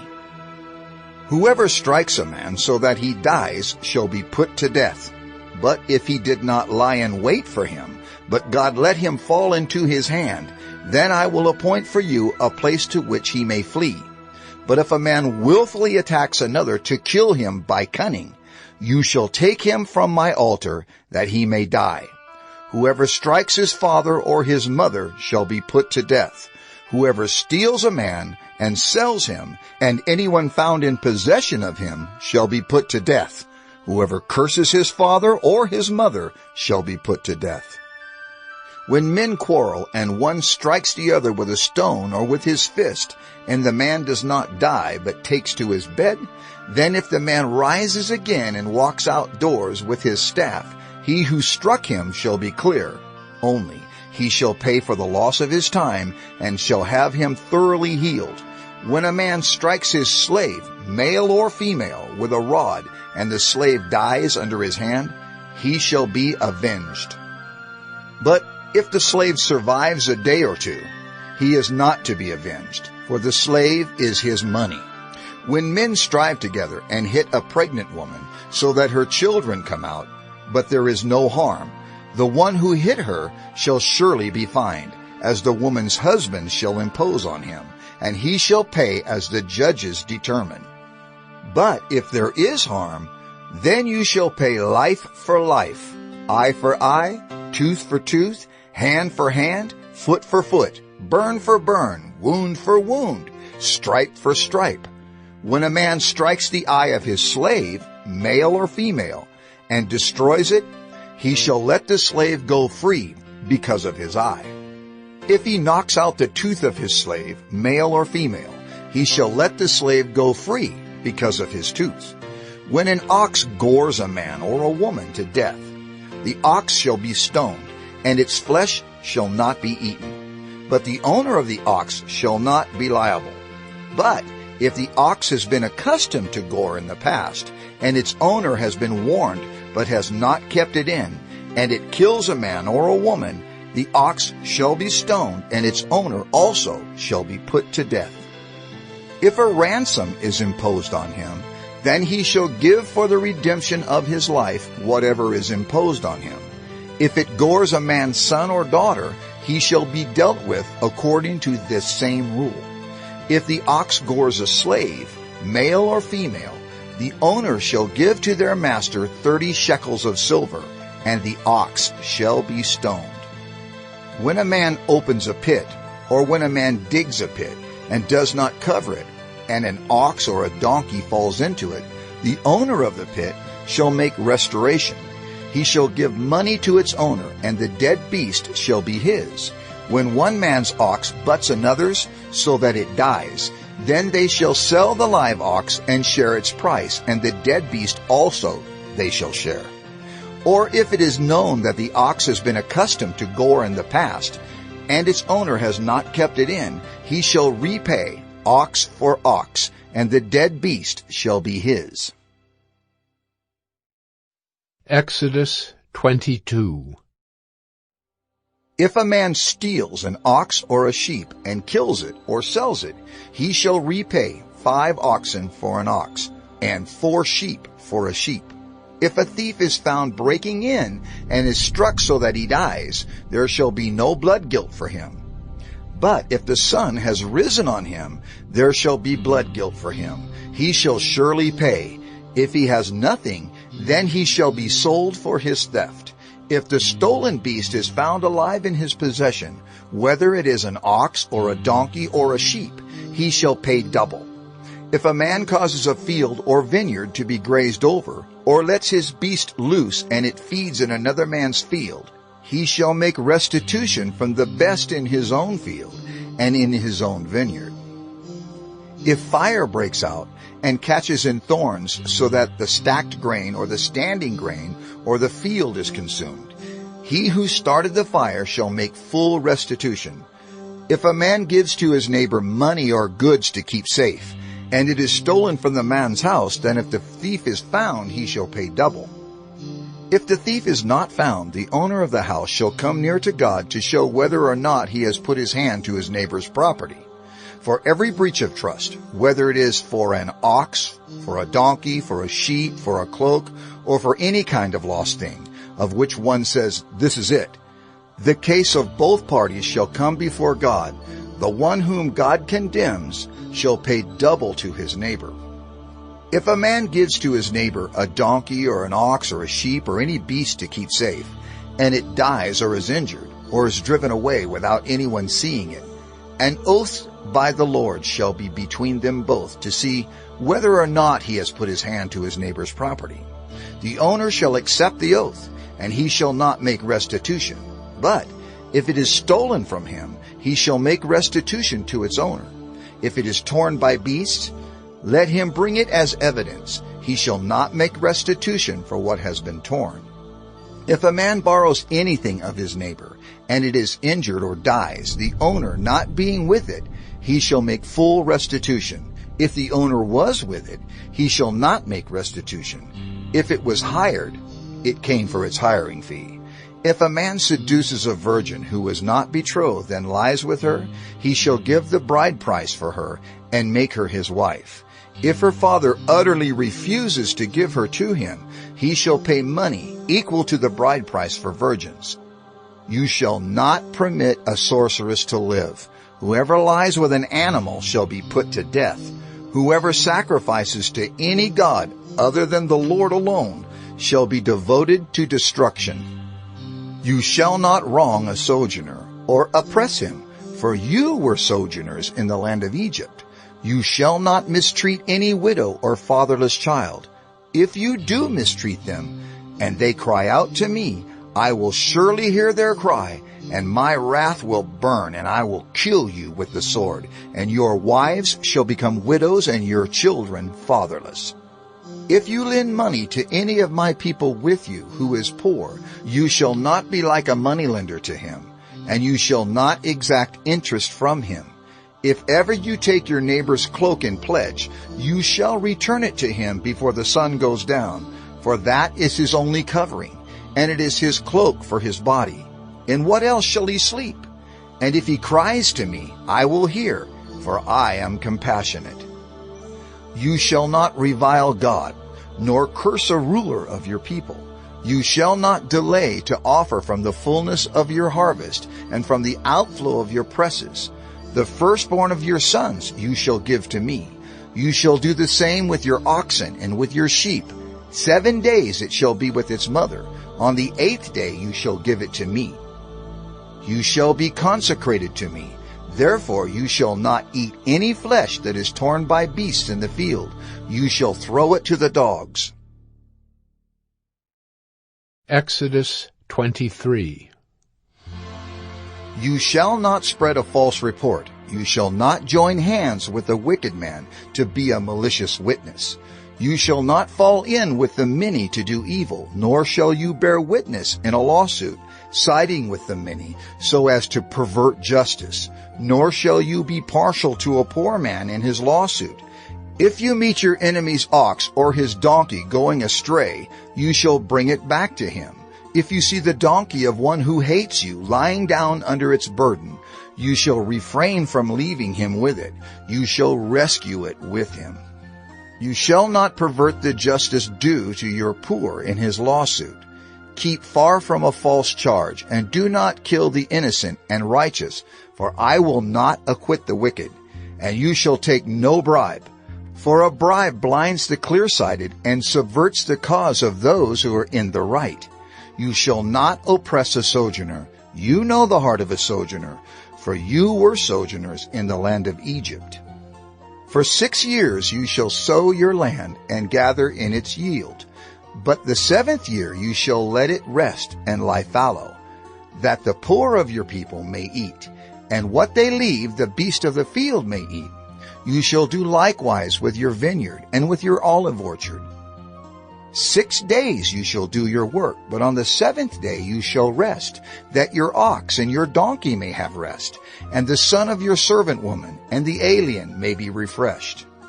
Pay attention to all that I have said to you, and make no mention of the names of other gods, nor let it be heard on your lips. 3 times in the year you shall keep a feast to me. You shall keep the feast of unleavened bread. As I commanded you, you shall eat unleavened bread for 7 days at the appointed time in the month of Abib. For in it you came out of Egypt. None shall appear before me empty-handed. You shall keep the feast of harvest, of the first fruits of your labor, of what you sow in the field. You shall keep the feast of ingathering at the end of the year, when you gather in from the field the fruit of your labor. 3 times in the year shall all your males appear before the Lord God. You shall not offer the blood of my sacrifice with anything leavened, or let the fat of my feast remain until the morning. The best of the firstfruits of your ground you shall bring into the house of the Lord your God. You shall not boil a young goat in its mother's milk. Behold, I send an angel before you to guard you on the way and to bring you to the place that I have prepared. Pay careful attention to him and obey his voice. Do not rebel against him, for he will not pardon your transgression, for my name is in him. But if you carefully obey his voice and do all that I say, then I will be an enemy to your enemies and an adversary to your adversaries. When my angel goes before you and brings you to the Amorites, and the Hittites, and the Perizzites, and the Canaanites, the Hivites, and the Jebusites, and I blot them out, you shall not bow down to their gods nor serve them, nor do as they do, but you shall utterly overthrow them and break their pillars in pieces. You shall serve the Lord your God, and he will bless your bread and your water. And I will take sickness away from among you. None shall miscarry or be barren in your land. I will fulfill the number of your days. I will send my terror before you, and will throw into confusion all the people against whom you shall come. And I will make all your enemies turn their backs to you. And I will send hornets before you, which shall drive out the Hivites, the Canaanites, and the Hittites from before you.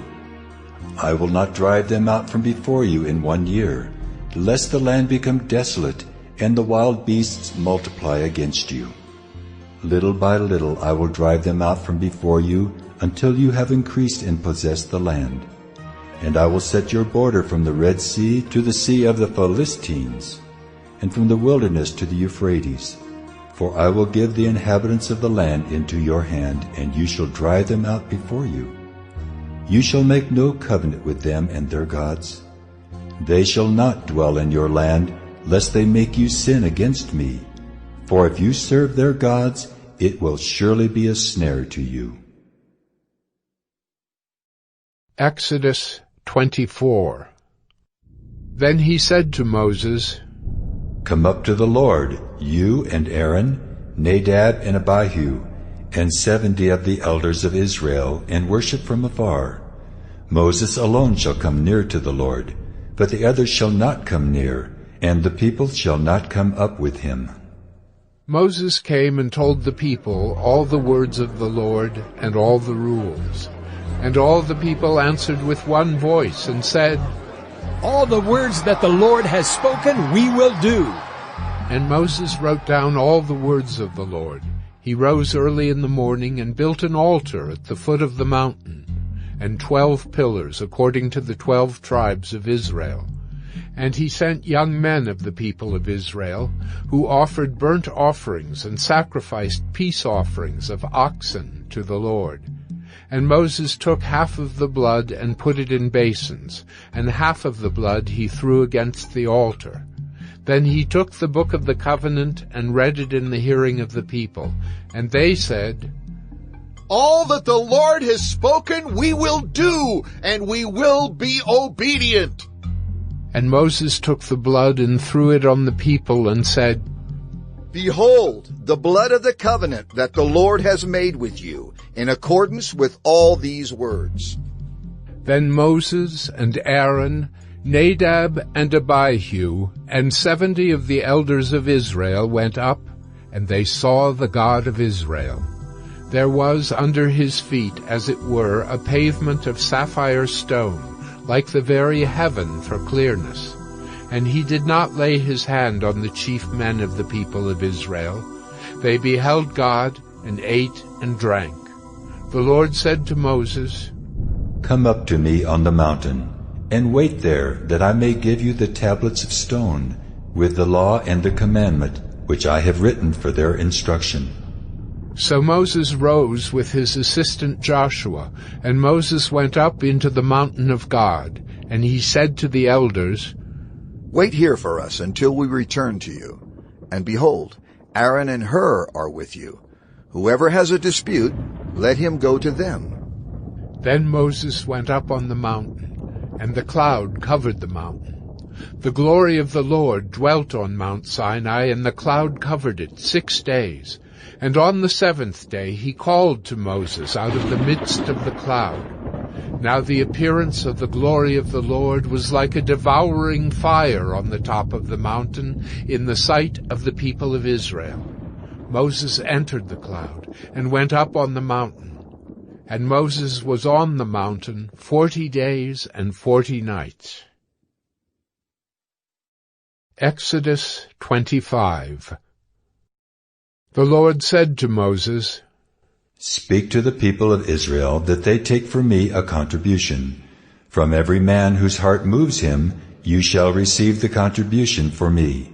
And this is the contribution that you shall receive from them: gold, silver, and bronze, blue and purple, and scarlet yarns and fine twined linen, goat's hair, tanned ram skins, goat skins, acacia wood, oil for the lamps, spices for the anointing oil and for the fragrant incense, onyx stones, and stones for setting, for the ephod and for the breastpiece. And let them make me a sanctuary that I may dwell in their midst, exactly as I show you concerning the pattern of the tabernacle and of all its furniture, so you shall make it. They shall make an ark of acacia wood. 2 cubits and a half shall be its length, 1 cubit and a half its breadth, and 1 cubit and a half its height. You shall overlay it with pure gold, inside and outside shall you overlay it, and you shall make on it a molding of gold around it. You shall cast 4 rings of gold for it, and put them on its 4 feet, 2 rings on the one side of it, and 2 rings on the other side of it. You shall make poles of acacia wood, and overlay them with gold. And you shall put the poles into the rings on the sides of the ark, to carry the ark by them. The poles shall remain in the rings of the ark, they shall not be taken from it. And you shall put into the ark the testimony that I shall give you. You shall make a mercy seat of pure gold. 2 cubits and a half shall be its length, and 1 cubit and a half its breadth. And you shall make 2 cherubim of gold, of hammered work shall you make them. On the 2 ends of the mercy seat, make 1 cherub on the one end, and 1 cherub on the other end. Of one piece with the mercy seat shall you make the cherubim on its 2 ends. The cherubim shall spread out their wings above, overshadowing the mercy seat with their wings, their faces one to another. Toward the mercy seat shall the faces of the cherubim be. And you shall put the mercy seat on the top of the ark, and in the ark you shall put the testimony that I shall give you. There I will meet with you, and from above the mercy seat, from between the 2 cherubim that are on the ark of the testimony, I will speak with you about all that I will give you in commandment for the people of Israel. You shall make a table of acacia wood. 2 cubits shall be its length, 1 cubit its breadth, and 1 cubit and a half its height. You shall overlay it with pure gold, and make a molding of gold around it. And you shall make a rim around it, a handbreadth wide, and a molding of gold around the rim. And you shall make for it 4 rings of gold, and fasten the rings to the 4 corners at its 4 legs. Close to the frame the rings shall lie, as holders for the poles to carry the table. You shall make the poles of acacia wood, and overlay them with gold, and the table shall be carried with these. And you shall make its plates and dishes for incense, and its flagons and bowls with which to pour drink offerings. You shall make them of pure gold. And you shall set the bread of the presence on the table before me regularly. You shall make a lampstand of pure gold. The lampstand shall be made of hammered work. Its base, its stem, its cups, its calyxes, and its flowers shall be of one piece with it. And there shall be 6 branches going out of its sides, 3 branches of the lampstand out of one side of it, and 3 branches of the lampstand out of the other side of it. 3 cups made like almond blossoms, each with calyx and flower on one branch, and 3 cups made like almond blossoms, each with calyx and flower on the other branch. So for the 6 branches going out of the lampstand, and on the lampstand itself there shall be 4 cups made like almond blossoms, with their calyxes and flowers. And a calyx of one piece with it under each pair of the 6 branches going out from the lampstand. Their calyxes and their branches shall be of one piece with it, the whole of it a single piece of hammered work of pure gold. You shall make 7 lamps for it, and the lamps shall be set up so as to give light on the space in front of it. Its tongs and their trays shall be of pure gold. It shall be made with all these utensils out of a talent of pure gold. And see that you make them after the pattern for them, which is being shown you on the mountain. Exodus 26. Moreover, you shall make the tabernacle with 10 curtains of fine twined linen, and blue and purple and scarlet yarns. You shall make them with cherubims skillfully worked into them. The length of each curtain shall be 28 cubits, and the breadth of each curtain 4 cubits. All the curtains shall be the same size. 5 curtains shall be coupled to one another, and the other 5 curtains shall be coupled to one another. And you shall make loops of blue on the edge of the outermost curtain in the first set. Likewise you shall make loops on the edge of the outermost curtain in the second set. 50 loops you shall make on the one curtain, and 50 loops you shall make on the edge of the curtain that is in the second set. The loops shall be opposite one another, and you shall make 50 clasps of gold, and couple the curtains one to the other with the clasps, so that the tabernacle may be a single whole. You shall also make curtains of goat's hair for a tent over the tabernacle. 11 curtains shall you make. The length of each curtain shall be 30 cubits, and the breadth of each curtain 4 cubits. The 11 curtains shall be the same size. You shall couple 5 curtains by themselves, and 6 curtains by themselves. And the 6th curtain you shall double over at the front of the tent.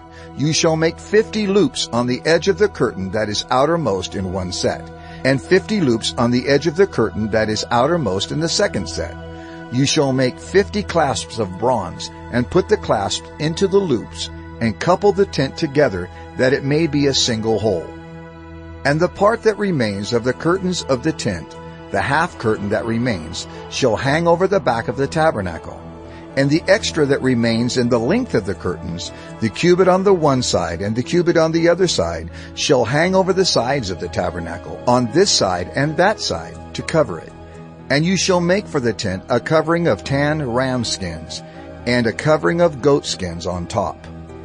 You shall make upright frames for the tabernacle of acacia wood. 10 cubits shall be the length of a frame, and a cubit and a half the breadth of each frame. There shall be 2 tenons in each frame for fitting together. So shall you do for all the frames of the tabernacle. You shall make the frames for the tabernacle, 20 frames for the south side, and 40 bases of silver you shall make under the 20 frames, 2 bases under one frame for its 2 tenons, and 2 bases under the next frame for its 2 tenons. And for the second side of the tabernacle, on the north side, 20 frames. And there 40 bases of silver, 2 bases under one frame and 2 bases under the next frame, And for the rear of the tabernacle westward you shall make 6 frames, and you shall make 2 frames for corners of the tabernacle in the rear. They shall be separate beneath, but joined at the top, at the first ring. Thus shall it be with both of them. They shall form the 2 corners. And there shall be 8 frames with their bases of silver, 16 bases, 2 bases under one frame, and 2 bases under another frame. You shall make bars of acacia wood, 5 for the frames of the one side of the tabernacle, and 5 bars for the frames of the other side of the tabernacle, and 5 bars for the frames of the side of the tabernacle at the rear westward. The middle bar, halfway up the frames, shall run from end to end. You shall overlay the frames with gold, and shall make their rings of gold, for holders for the bars, and you shall overlay the bars with gold. Then you shall erect the tabernacle according to the plan for it that you were shown on the mountain. And you shall make a veil of blue and purple and scarlet yarns, and fine twined linen. It shall be made with cherubim, skillfully worked into it.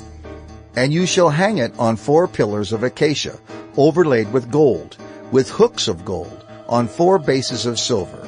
And you shall hang the veil from the clasps, and bring the ark of the testimony in there within the veil. And the veil shall separate for you the holy place from the most holy. You shall put the mercy seat on the ark of the testimony in the most holy place. And you shall set the table outside the veil, and the lampstand on the south side of the tabernacle opposite the table. And you shall put the table on the north side. You shall make a screen for the entrance of the tent, of blue and purple and scarlet yarns and fine twined linen, embroidered with needlework. And you shall make for the screen 5 pillars of acacia, and overlay them with gold. Their hooks shall be of gold, and you shall cast 5 bases of bronze for them. Exodus 27. You shall make the altar of acacia wood, 5 cubits long and 5 cubits broad. The altar shall be square, and its height shall be 3 cubits. And you shall make horns for it on its 4 corners. Its horns shall be of one piece with it, and you shall overlay it with bronze. You shall make pots for it to receive its ashes, and shovels and basins, and forks and fire pans. You shall make all its utensils of bronze. You shall also make for it a grating, a network of bronze, and on the net you shall make 4 bronze rings at its 4 corners.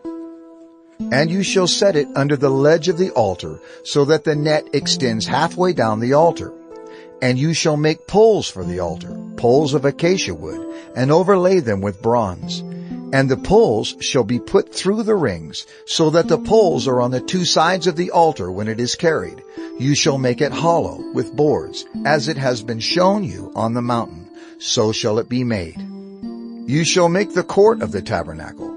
On the south side the court shall have hangings of fine twined linen, 100 cubits long for one side.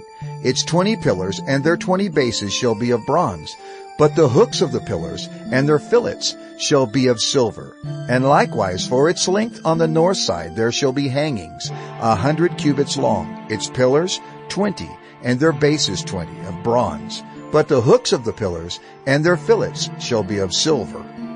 And for the breadth of the court on the west side there shall be hangings for 50 cubits, with 10 pillars and 10 bases. The breadth of the court on the front to the east shall be 50 cubits.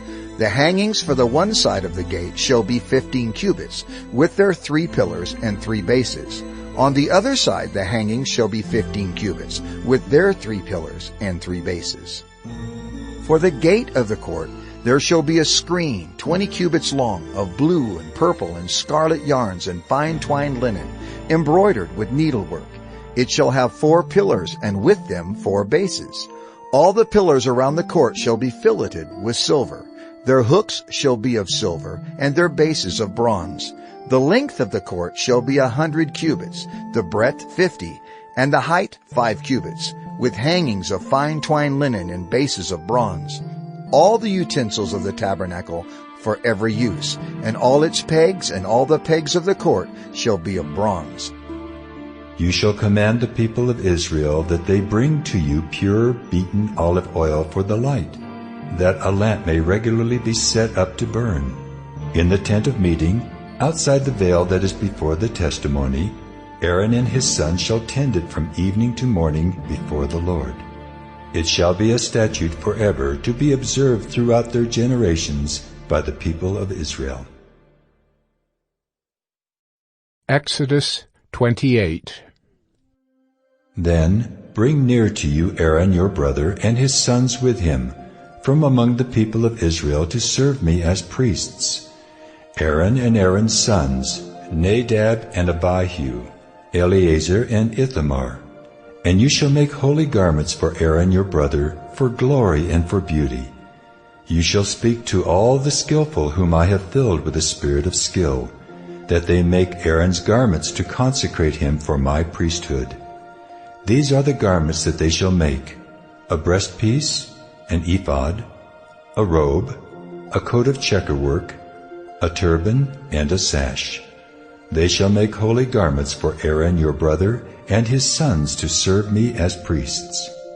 They shall receive gold, blue, and purple, and scarlet yarns, and fine twined linen. And they shall make the ephod of gold, of blue and purple and scarlet yarns, and of fine twined linen, skillfully worked. It shall have 2 shoulder pieces attached to its 2 edges, so that it may be joined together. And the skillfully woven band on it shall be made like it, and be of one piece with it, of gold, blue, and purple, and scarlet yarns, and fine twined linen. You shall take 2 onyx stones, and engrave on them the names of the sons of Israel, 6 of their names on the one stone, and the names of the remaining 6 on the other stone, in the order of their birth. As a jeweler engraves signets, so shall you engrave the 2 stones with the names of the sons of Israel. You shall enclose them in settings of gold filigree, and you shall set the 2 stones on the shoulder pieces of the ephod as stones of remembrance for the sons of Israel. And Aaron shall bear their names before the Lord on his 2 shoulders for remembrance. You shall make settings of gold filigree and 2 chains of pure gold, twisted like cords, and you shall attach the corded chains to the settings. You shall make a breastpiece of judgment in skilled work. In the style of the ephod you shall make it. Of gold, blue, and purple, and scarlet yarns, and fine twined linen shall you make it. It shall be square and doubled, a span its length, and a span its breadth. You shall set in it 4 rows of stones.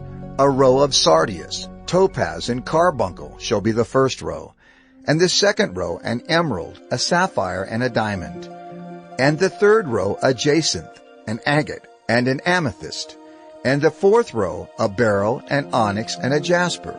They shall be set in gold filigree. There shall be 12 stones with their names according to the names of the sons of Israel. They shall be like signets, each engraved with its name for the 12 tribes. You shall make for the breastpiece twisted chains like cords of pure gold. And you shall make for the breastpiece 2 rings of gold, and put the 2 rings on the 2 edges of the breastpiece. And you shall put the 2 cords of gold in the 2 rings at the edges of the breastpiece. The 2 ends of the 2 cords you shall attach to the 2 settings of filigree, and so attach it in front to the shoulder pieces of the ephod. You shall make 2 rings of gold, and put them at the 2 ends of the breastpiece, on its inside edge, next to the ephod. And you shall make 2 rings of gold, and attach them in front to the lower part of the 2 shoulder pieces of the ephod, at its seam above the skillfully woven band of the ephod. And they shall bind the breastpiece by its rings to the rings of the ephod, with a lace of blue, so that it may lie on the skillfully woven band of the ephod, so that the breastpiece shall not come loose from the ephod. So Aaron shall bear the names of the sons of Israel in the breastpiece of judgment on his heart, when he goes into the holy place, to bring them to regular remembrance before the Lord. And in the breastpiece of judgment you shall put the Urim and the Thummim, and they shall be on Aaron's heart when he goes in before the Lord. Thus Aaron shall bear the judgment of the people of Israel on his heart before the Lord regularly. You shall make the robe of the ephod all of blue. It shall have an opening for the head in the middle of it, with a woven binding around the opening, like the opening in a garment, so that it may not tear. On its hem you shall make pomegranates of blue and purple and scarlet yarns around its hem, with bells of gold between them. A golden bell and a pomegranate, a golden bell and a pomegranate around the hem of the robe. And it shall be on Aaron when he ministers, and its sound shall be heard when he goes into the holy place before the Lord, and when he comes out, so that he does not die. You shall make a plate of pure gold and engrave on it, like the engraving of a signet, holy to the Lord. And you shall fasten it on the turban by a cord of blue. It shall be on the front of the turban. It shall be on Aaron's forehead, and Aaron shall bear any guilt from the holy things that the people of Israel consecrate as their holy gifts. It shall regularly be on his forehead, that they may be accepted before the Lord. You shall weave the coat in checkerwork of fine linen, and you shall make a turban of fine linen, and you shall make a sash embroidered with needlework. For Aaron's sons you shall make coats and sashes and caps. You shall make them for glory and beauty. And you shall put them on Aaron your brother, and on his sons with him, and shall anoint them, and ordain them, and consecrate them, that they may serve me as priests. You shall make for them linen undergarments, to cover their naked flesh. They shall reach from the hips to the thighs, and they shall be on Aaron and on his sons when they go into the tent of meeting, or when they come near the altar to minister in the holy place, lest they bear guilt and die. This shall be a statute forever for him and for his offspring after him. Exodus 29. Now this is what you shall do to them to consecrate them, that they may serve me as priests. Take 1 bull of the herd and 2 rams without blemish, and unleavened bread, unleavened cakes mixed with oil, and unleavened wafers smeared with oil. You shall make them of fine wheat flour. You shall put them in 1 basket, and bring them in the basket, and bring the bull and the 2 rams. You shall bring Aaron and his sons to the entrance of the tent of meeting, and wash them with water. Then you shall take the garments, and put on Aaron the coat, and the robe of the ephod, and the ephod and the breastpiece, and gird him with a skillfully woven band of the ephod. And you shall set the turban on his head, and put the holy crown on the turban. You shall take the anointing oil, and pour it on his head, and anoint him. Then you shall bring his sons, and put coats on them. And you shall gird Aaron and his sons with sashes, and bind caps on them. And the priesthood shall be theirs by a statute forever. Thus you shall ordain Aaron and his sons. Then you shall bring the bull before the tent of meeting. Aaron and his sons shall lay their hands on the head of the bull. Then you shall kill the bull before the Lord at the entrance of the tent of meeting, and shall take part of the blood of the bull and put it on the horns of the altar with your finger. And the rest of the blood you shall pour out at the base of the altar. And you shall take all the fat that covers the entrails, and the long lobe of the liver, and the 2 kidneys, with the fat that is on them, and burn them on the altar. But the flesh of the bull, and its skin, and its dung, you shall burn with fire outside the camp. It is a sin offering. Then you shall take 1 of the rams, and Aaron and his sons shall lay their hands on the head of the ram. And you shall kill the ram, and shall take its blood, and throw it against the sides of the altar. Then you shall cut the ram into pieces, and wash its entrails and its legs, and put them with its pieces and its head, and burn the whole ram on the altar. It is a burnt offering to the Lord. It is a pleasing aroma, a food offering to the Lord. You shall take the other ram, and Aaron and his sons shall lay their hands on the head of the ram. And you shall kill the ram, and take part of its blood, and put it on the tip of the right ear of Aaron, and on the tips of the right ears of his sons, and on the thumbs of their right hands, and on the great toes of their right feet. And throw the rest of the blood against the sides of the altar. Then you shall take part of the blood that is on the altar, and of the anointing oil, and sprinkle it on Aaron and his garments, and on his sons and his sons' garments with him. He and his garments shall be holy, and his sons' garments with him. You shall also take the fat from the ram, and the fat tail, and the fat that covers the entrails, and the long lobe of the liver, and the 2 kidneys, with the fat that is on them, and the right thigh, for it is a ram of ordination, and 1 loaf of bread, and 1 cake of bread made with oil, and 1 wafer out of the basket of unleavened bread that is before the Lord. You shall put all these on the palms of Aaron, and on the palms of his sons, and wave them for a wave offering before the Lord. Then you shall take them from their hands and burn them on the altar, on top of the burnt offering, as a pleasing aroma before the Lord. It is a food offering to the Lord. You shall take the breast of the ram of Aaron's ordination, and wave it for a wave offering before the Lord, and it shall be your portion. And you shall consecrate the breast of the wave offering that is waved, and the thigh of the priest's portion that is contributed from the ram of ordination, from what was Aaron's and his sons. It shall be for Aaron and his sons as a perpetual due from the people of Israel, for it is a contribution. It shall be a contribution from the people of Israel, from their peace offerings, their contribution to the Lord. The holy garments of Aaron shall be for his sons after him.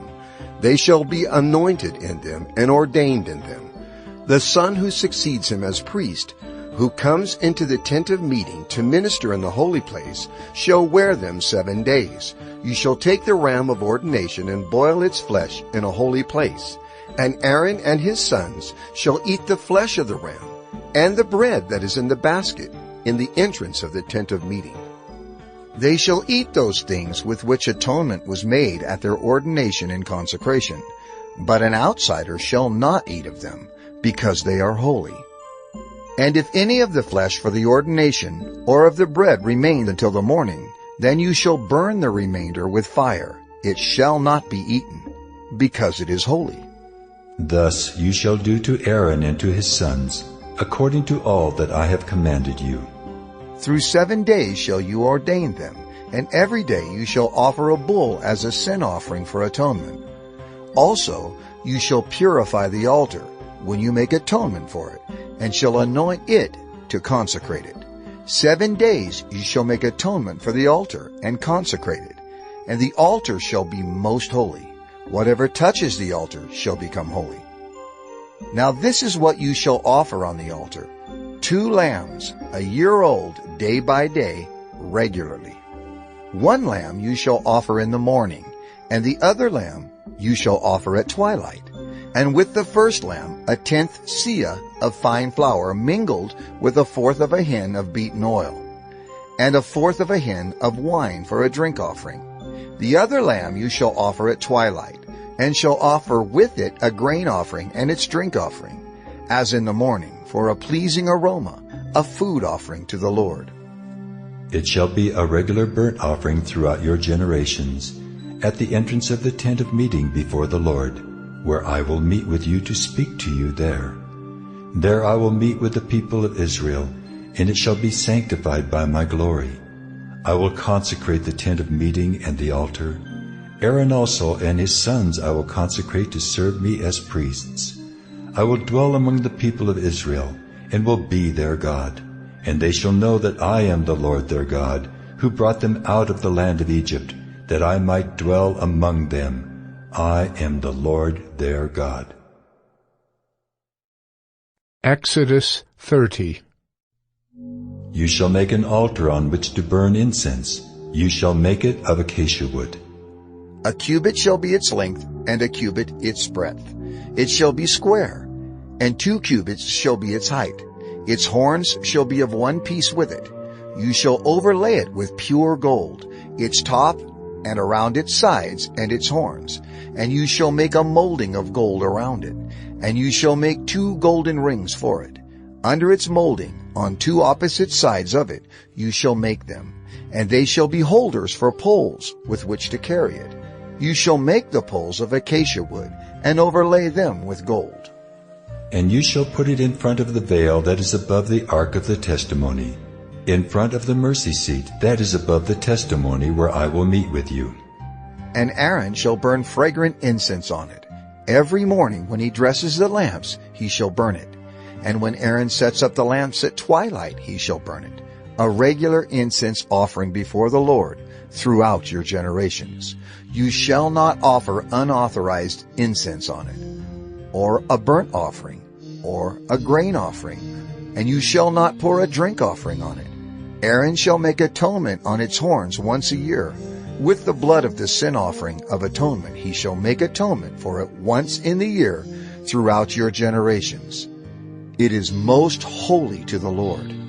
The Lord said to Moses, When you take the census of the people of Israel, then each shall give a ransom for his life to the Lord when you number them, that there be no plague among them when you number them. Each one who is numbered in the census shall give this, half a shekel, according to the shekel of the sanctuary. The shekel is 20 gerahs, half a shekel as an offering to the Lord. Everyone who is numbered in the census, from 20 years old and upward, shall give the Lord's offering. The rich shall not give more, and the poor shall not give less than the half shekel.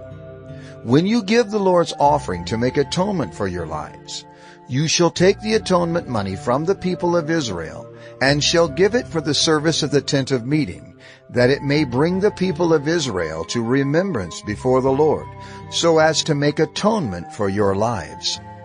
The Lord said to Moses, You shall also make a basin of bronze, with its stand of bronze, for washing. You shall put it between the tent of meeting and the altar, and you shall put water in it, with which Aaron and his sons shall wash their hands and their feet. When they go into the tent of meeting, or when they come near the altar to minister, to burn a food offering to the Lord, they shall wash with water so that they may not die. They shall wash their hands and their feet so that they may not die. It shall be a statute forever to them, even to him and to his offspring throughout their generations. The Lord said to Moses, Take the finest spices of liquid myrrh 500 shekels, and of sweet-smelling cinnamon half as much, that is 250, and 250 of aromatic cane, and 500 of cassia, according to the shekel of the sanctuary, and a hin of olive oil. And you shall make of these a sacred anointing oil, blended as by the perfumer. It shall be a holy anointing oil.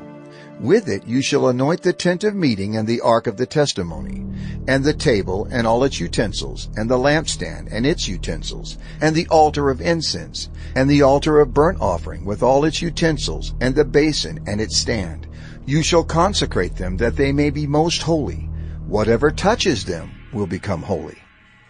You shall anoint Aaron and his sons and consecrate them, that they may serve me as priests.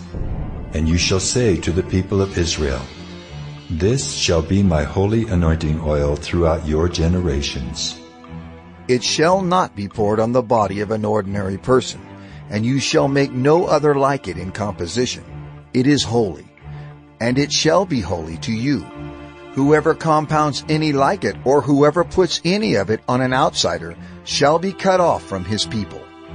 The Lord said to Moses, Take sweet spices, stacte and onycha and galbanum, sweet spices with pure frankincense. Of each shall there be an equal part. And make an incense blended as by the perfumer, seasoned with salt, pure and holy.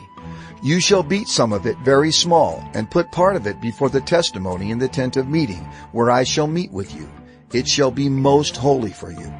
And the incense that you shall make according to its composition, you shall not make for yourselves. It shall be for you holy to the Lord. Whoever makes any like it to use as perfume shall be cut off from his people. Exodus 31. The Lord said to Moses, See, I have called by name Bezalel the son of Uri, son of Hur, of the tribe of Judah, and I have filled him with the Spirit of God, with ability and intelligence, with knowledge in all craftsmanship, to devise artistic designs, to work in gold, silver, and bronze, in cutting stones for setting, and in carving wood to work in every craft. And behold, I have appointed with him Oholiab, the son of Ahisamach, of the tribe of Dan. And I have given to all able men ability, that they may make all that I have commanded you.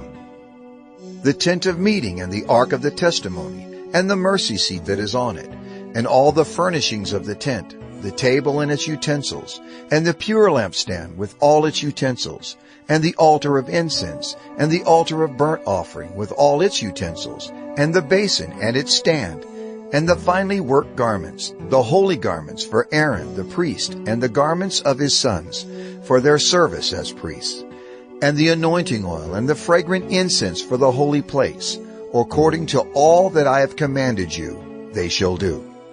And the Lord said to Moses, You are to speak to the people of Israel and say, Above all, you shall keep my Sabbaths, for this is a sign between me and you throughout your generations, that you may know that I, the Lord, sanctify you. You shall keep the Sabbath, because it is holy for you. Everyone who profanes it shall be put to death. Whoever does any work on it, that soul shall be cut off from among his people. 6 days shall work be done, but the 7th day is a Sabbath of solemn rest, holy to the Lord. Whoever does any work on the Sabbath day shall be put to death. Therefore the people of Israel shall keep the Sabbath, observing the Sabbath throughout their generations as a covenant forever. It is a sign forever between me and the people of Israel, that in 6 days the Lord made heaven and earth, and on the 7th day he rested and was refreshed. And he gave to Moses, when he had finished speaking with him on Mount Sinai, the 2 tablets of the testimony, tablets of stone, written with the finger of God.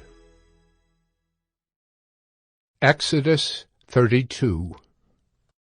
When the people saw that Moses delayed to come down from the mountain, the people gathered themselves together to Aaron, and said to him, Up, make us gods who shall go before us. As for this Moses, the man who brought us up out of the land of Egypt, we do not know what has become of him. So Aaron said to them, Take off the rings of gold that are in the ears of your wives, your sons and your daughters, and bring them to me. So all the people took off the rings of gold that were in their ears, and brought them to Aaron. And he received the gold from their hand, and fashioned it with a graving tool, and made a golden calf. And they said, These are your gods, O Israel, who brought you up out of the land of Egypt. When Aaron saw this, he built an altar before it. And Aaron made proclamation and said, Tomorrow shall be a feast to the Lord. And they rose up early the next day, and offered burnt offerings, and brought peace offerings. And the people sat down to eat and drink, and rose up to play. And the Lord said to Moses, Go down, for your people whom you brought up out of the land of Egypt have corrupted themselves. They have turned aside quickly out of the way that I commanded them. They have made for themselves a golden calf, and have worshipped it and sacrificed to it, and said, These are your gods, O Israel, who brought you up out of the land of Egypt. And the Lord said to Moses, I have seen this people, and behold, it is a stiff-necked people. Now therefore let me alone, that my wrath may burn hot against them, and I may consume them, in order that I may make a great nation of you. But Moses implored the Lord his God, and said, O Lord, why does your wrath burn hot against your people, whom you have brought out of the land of Egypt with great power and with a mighty hand?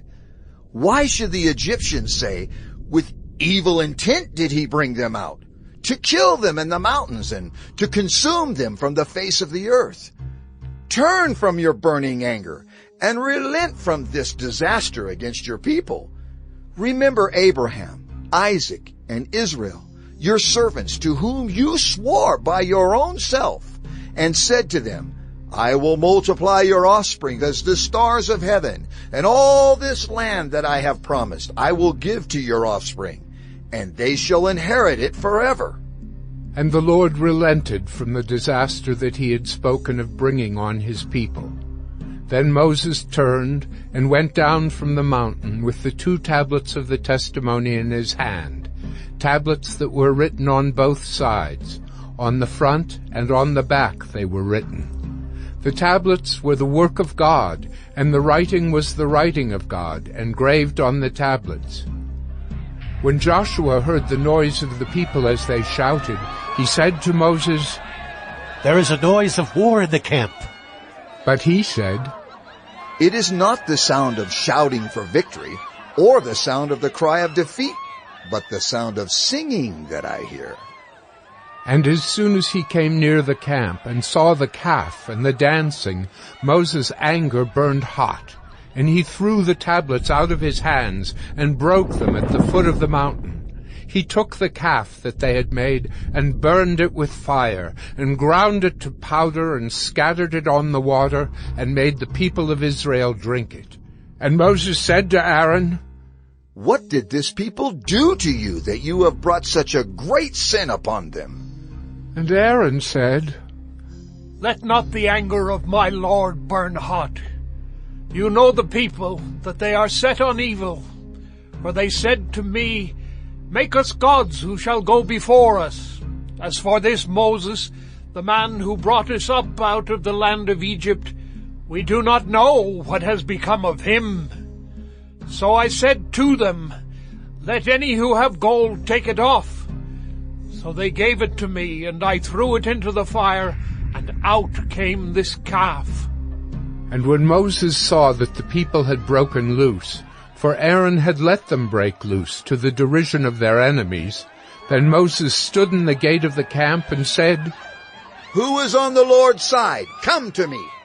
And all the sons of Levi gathered around him, and he said to them, "Thus says the Lord God of Israel, put your sword on your side, each of you, and go to and fro from gate to gate throughout the camp, and each of you kill his brother and his companion and his neighbor." And the sons of Levi did according to the word of Moses. And that day about 3,000 men of the people fell. And Moses said, "Today you have been ordained for the service of the Lord, each one at the cost of his son and of his brother, so that he might bestow a blessing upon you this day." The next day Moses said to the people, "You have sinned a great sin, and now I will go up to the Lord. Perhaps I can make atonement for your sin." So Moses returned to the Lord and said, "Alas, this people has sinned a great sin. They have made for themselves gods of gold.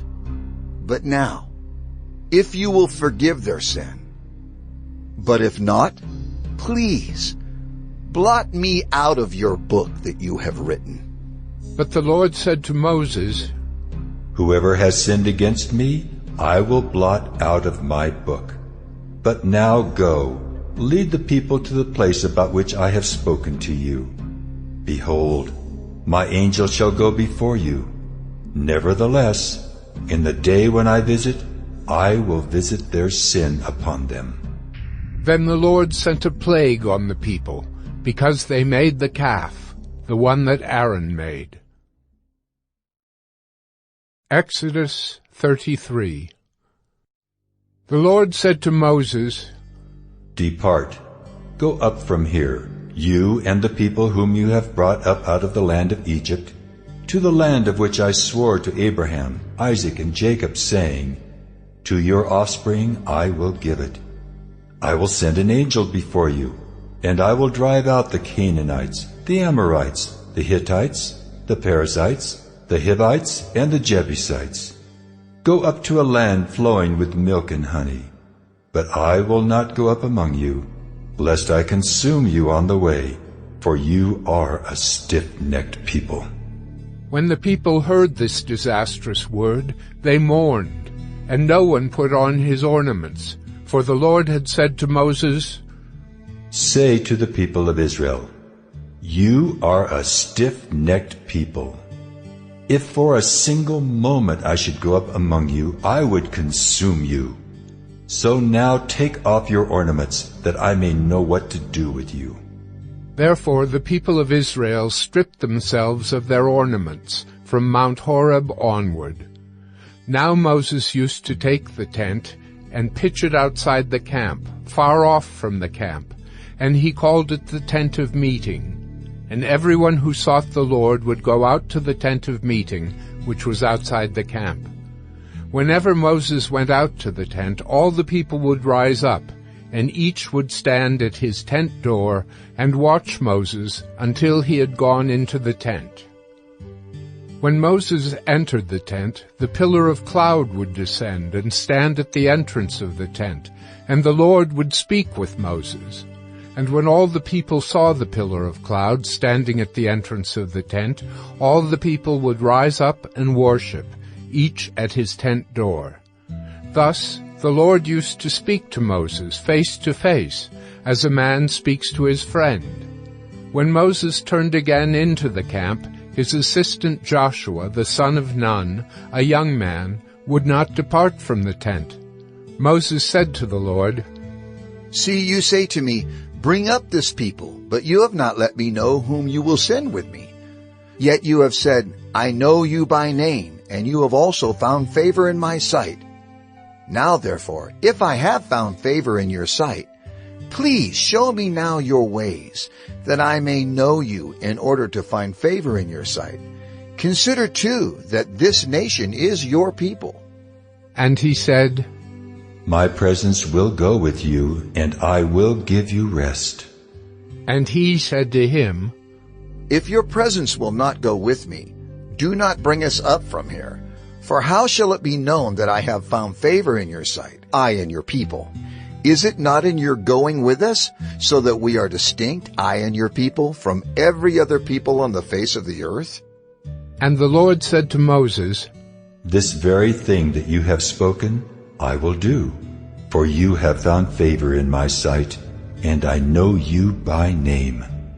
Moses said, Please, show me your glory. And he said, I will make all my goodness pass before you, and will proclaim before you my name, the Lord. And I will be gracious to whom I will be gracious, and will show mercy on whom I will show mercy. But, he said, you cannot see my face, for man shall not see me and live. And the Lord said, Behold, there is a place by me where you shall stand on the rock. And while my glory passes by, I will put you in a cleft of the rock, and I will cover you with my hand until I have passed by. Then I will take away my hand, and you shall see my back, but my face shall not be seen. Exodus 34. The Lord said to Moses, Cut for yourself 2 tablets of stone like the first, and I will write on the tablets the words that were on the first tablets, which you broke. Be ready by the morning, and come up in the morning to Mount Sinai, and present yourself there to me on the top of the mountain. No one shall come up with you, and let no one be seen throughout all the mountain. Let no flocks or herds graze opposite that mountain. So Moses cut 2 tablets of stone like the first, and he rose early in the morning and went up on Mount Sinai as the Lord had commanded him, and took in his hand 2 tablets of stone. The Lord descended in the cloud and stood with him there, and proclaimed the name of the Lord. The Lord passed before him and proclaimed, The Lord, a God merciful and gracious, slow to anger, and abounding in steadfast love and faithfulness, keeping steadfast love for thousands, forgiving iniquity and transgression and sin, but who will by no means clear the guilty, visiting the iniquity of the fathers on the children, and the children's children to the 3rd and the 4th generation. And Moses quickly bowed his head toward the earth and worshipped. And he said, If now I have found favor in your sight, O Lord, please let the Lord go in the midst of us, for it is a stiff-necked people, and pardon our iniquity and our sin, and take us for your inheritance. And he said, Behold, I am making a covenant. Before all your people I will do marvels, such as have not been created in all the earth or in any nation. And all the people among whom you are shall see the work of the Lord, for it is an awesome thing that I will do with you. Observe what I command you this day. Behold, I will drive out before you the Amorites, the Canaanites, the Hittites, the Perizzites, the Hivites, and the Jebusites. Take care, lest you make a covenant with the inhabitants of the land to which you go, lest it become a snare in your midst. You shall tear down their altars and break their pillars and cut down their Asherim. For you shall worship no other God. For the Lord, whose name is jealous, is a jealous God. Lest you make a covenant with the inhabitants of the land, and when they whore after their gods and sacrifice to their gods, and you are invited, you eat of his sacrifice, and you take up their daughters for your sons, and their daughters whore after their gods, and make your sons whore after their gods. You shall not make for yourself any gods of cast metal. You shall keep the feast of unleavened bread. 7 days you shall eat unleavened bread as I commanded you at the time appointed in the month Abib. For in the month Abib you came out from Egypt. All that open the womb are mine. All your male livestock, the firstborn of cow and sheep, the firstborn of a donkey, you shall redeem with a lamb. Or, if you will not redeem it, you shall break its neck. All the firstborn of your sons you shall redeem, and none shall appear before me empty-handed. 6 days you shall work, but on the 7th day you shall rest. In plowing time and in harvest you shall rest. You shall observe the Feast of Weeks, the firstfruits of wheat harvest, and the Feast of Ingathering at the year's end. 3 times in the year shall all your males appear before the Lord God, the God of Israel. For I will cast out nations before you, and enlarge your borders. No one shall covet your land when you go up to appear before the Lord your God 3 times in the year. You shall not offer the blood of my sacrifice with anything leavened, or let the sacrifice of the feast of the Passover remain until the morning. The best of the firstfruits of your ground you shall bring to the house of the Lord your God. You shall not boil a young goat in its mother's milk.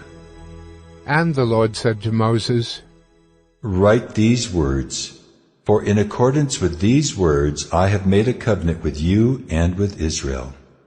So he was there with the Lord 40 days and 40 nights. He neither ate bread nor drank water.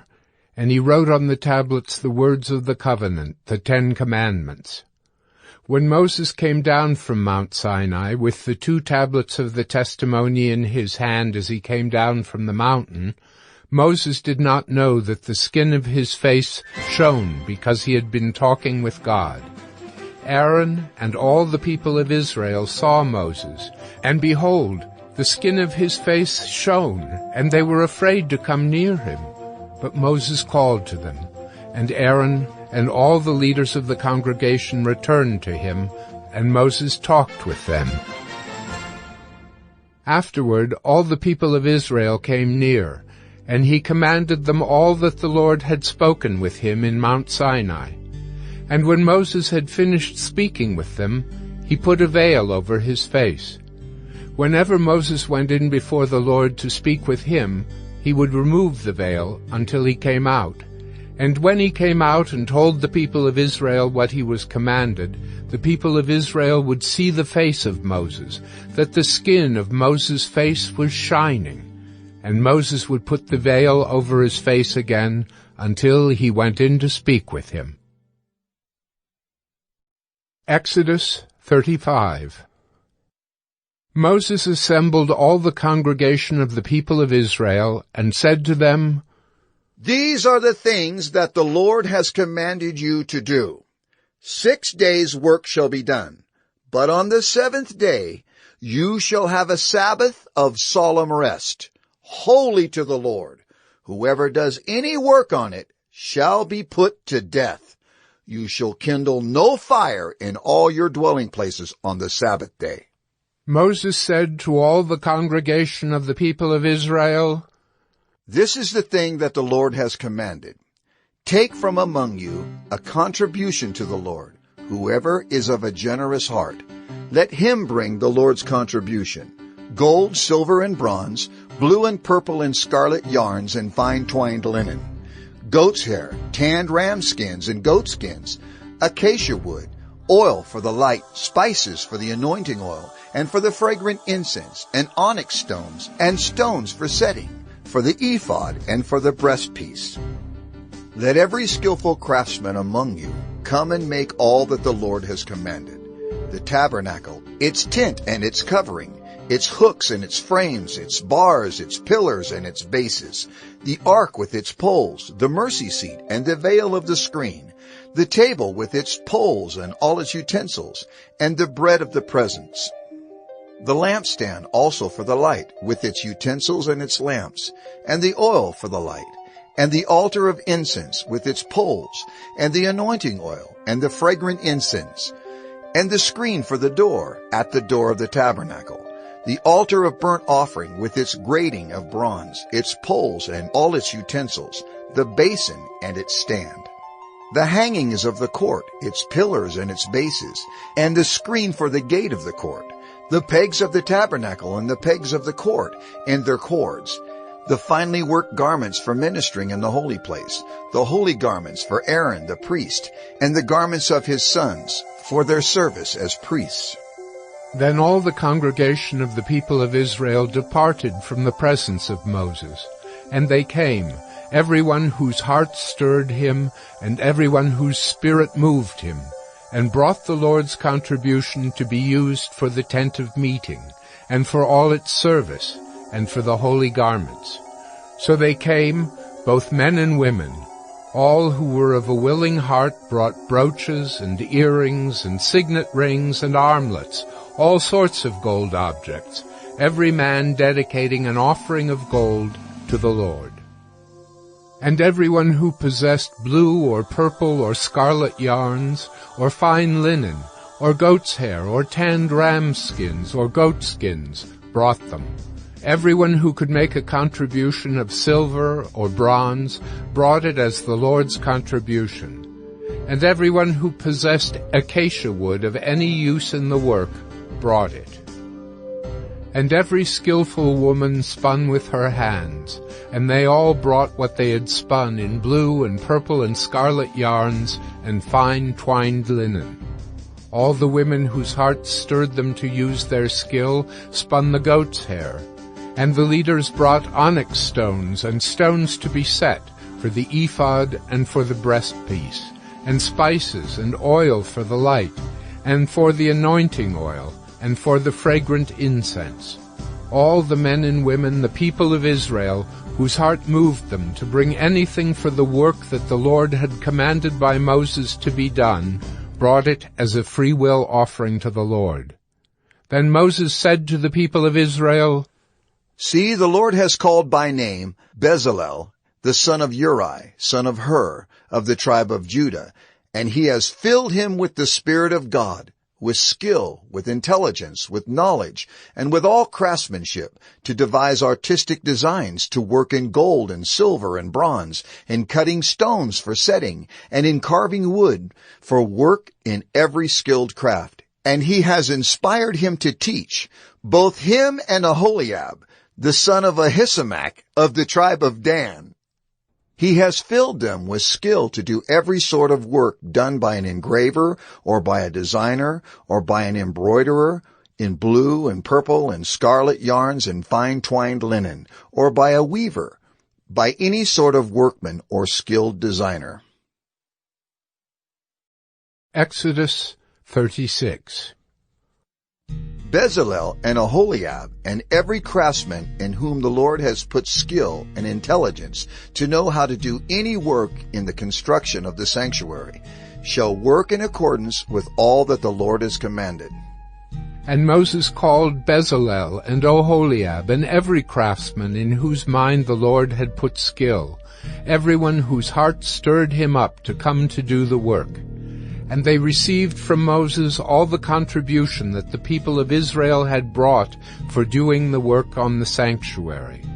They still kept bringing him free will offerings every morning, so that all the craftsmen who were doing every sort of task on the sanctuary came, each from the task that he was doing, and said to Moses, "The people bring much more than enough for doing the work that the Lord has commanded us to do."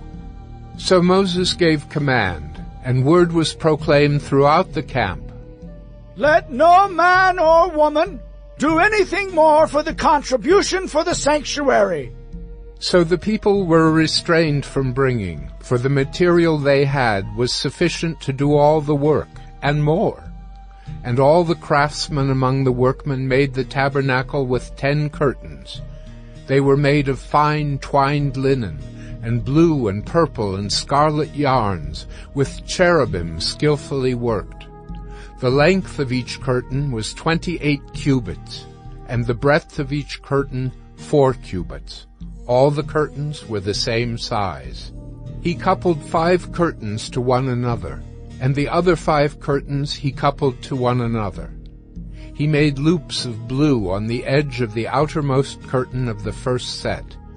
Likewise, he made them on the edge of the outermost curtain of the second set.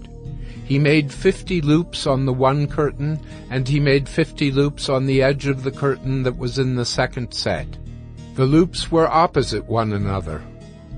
And he made 50 clasps of gold, and coupled the curtains one to the other with clasps. So the tabernacle was a single whole. He also made curtains of goat's hair for a tent over the tabernacle. He made 11 curtains. The length of each curtain was 30 cubits, and the breadth of each curtain 4 cubits. The 11 curtains were the same size. He coupled 5 curtains by themselves, and 6 curtains by themselves. And he made 50 loops on the edge of the outermost curtain of the one set, and 50 loops on the edge of the other connecting curtain. And he made 50 clasps of bronze to couple the tent together, that it might be a single whole. And he made for the tent a covering of tanned ram skins and goat skins. Then he made the upright frames for the tabernacle of acacia wood. 10 cubits was the length of a frame, and 1.5 cubits the breadth of each frame. Each frame had 2 tenons for fitting together. He did this for all the frames of the tabernacle. The frames for the tabernacle he made thus: 20 frames for the south side, and he made 40 bases of silver under the 20 frames, 2 bases under one frame for its 2 tenons, and 2 bases under the next frame for its 2 tenons. For the second side of the tabernacle, on the north side, he made 20 frames and their 40 bases of silver, 2 bases under one frame and 2 bases under the next frame. For the rear of the tabernacle westward, he made 6 frames. He made 2 frames for corners of the tabernacle in the rear. And they were separate beneath, but joined at the top, at the first ring. He made 2 of them this way for the 2 corners. There were 8 frames with their bases of silver, 16 bases under every frame, 2 bases. He made bars of acacia wood, 5 for the frames of the one side of the tabernacle, and 5 bars for the frames of the other side of the tabernacle, and 5 bars for the frames of the tabernacle at the rear westward. And he made the middle bar to run from end to end, halfway up the frames. And he overlaid the frames with gold, and made their rings of gold for holders for the bars, and overlaid the bars with gold. He made the veil of blue and purple and scarlet yarns and fine twined linen. With cherubim skillfully worked into it he made it.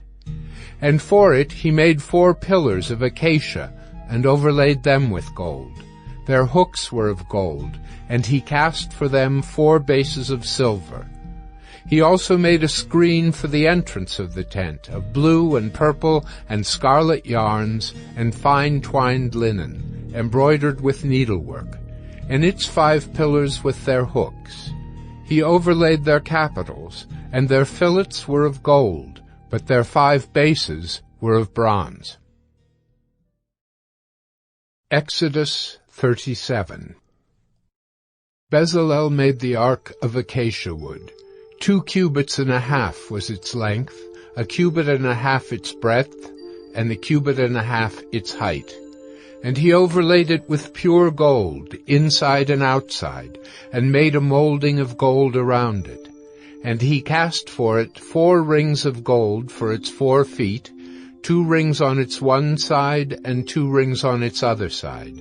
And he made poles of acacia wood, and overlaid them with gold, and put the poles into the rings on the sides of the ark to carry the ark. And he made a mercy seat of pure gold. 2 cubits and a half was its length, and 1 cubit and a half its breadth.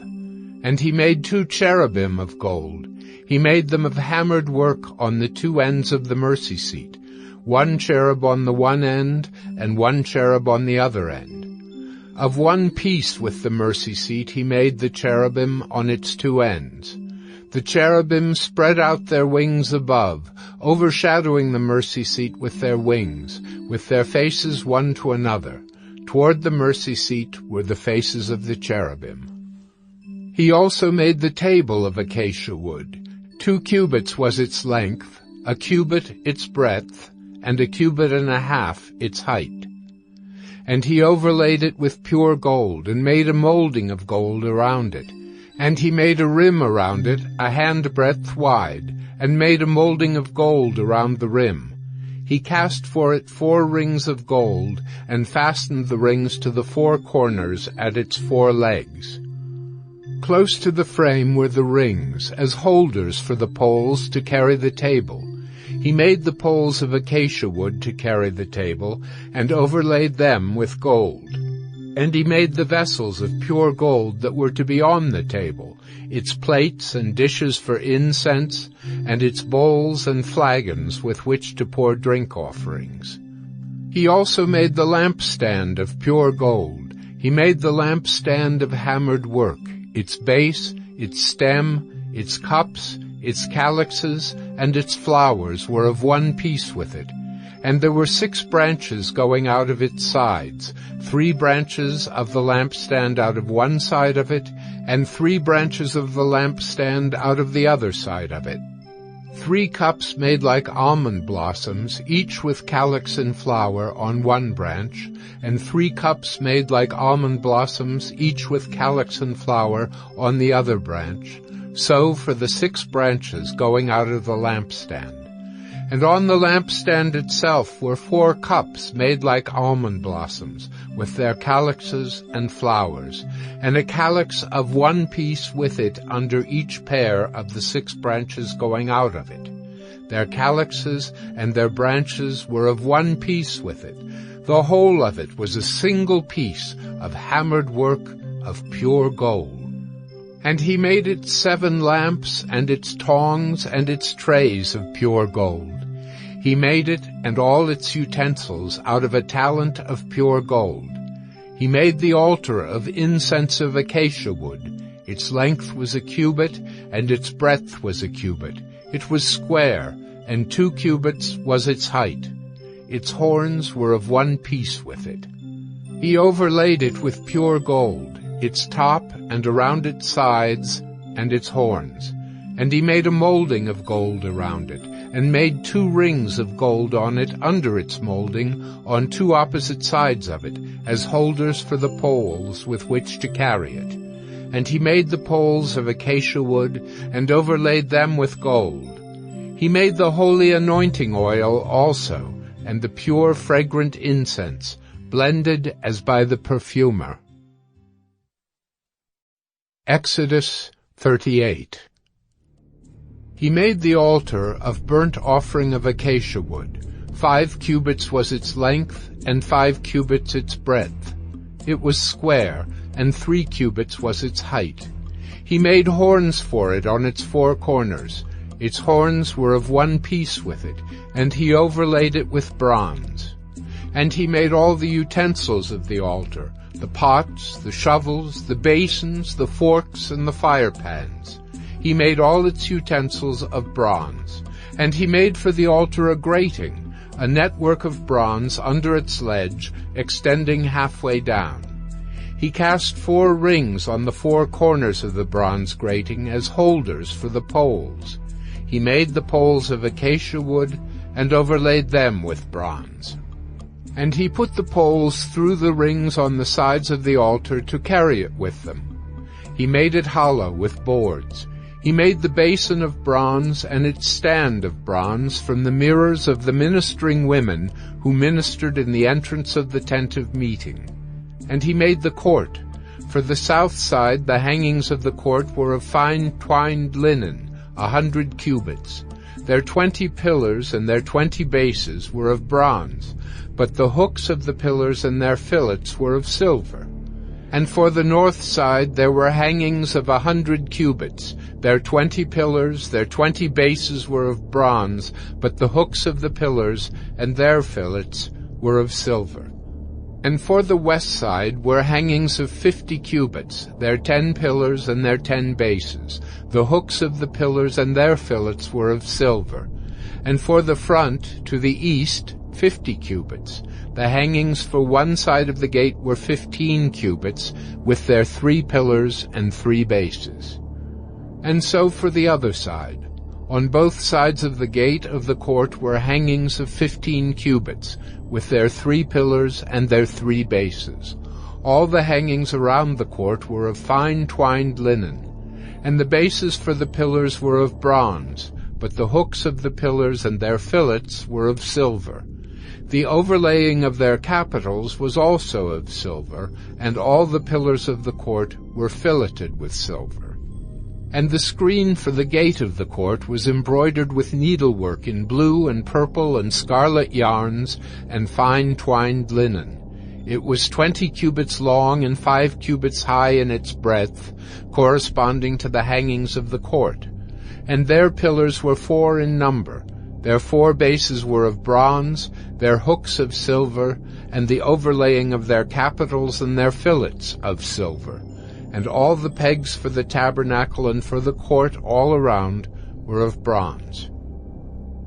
These are the records of the tabernacle of the testimony, as they were recorded at the commandment of Moses, the responsibility of the Levites under the direction of Ithamar, the son of Aaron the priest.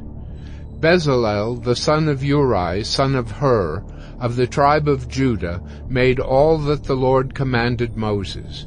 And with him was Oholiab, the son of Ahisamach, of the tribe of Dan, an engraver and designer and embroiderer in blue and purple and scarlet yarns and fine twined linen.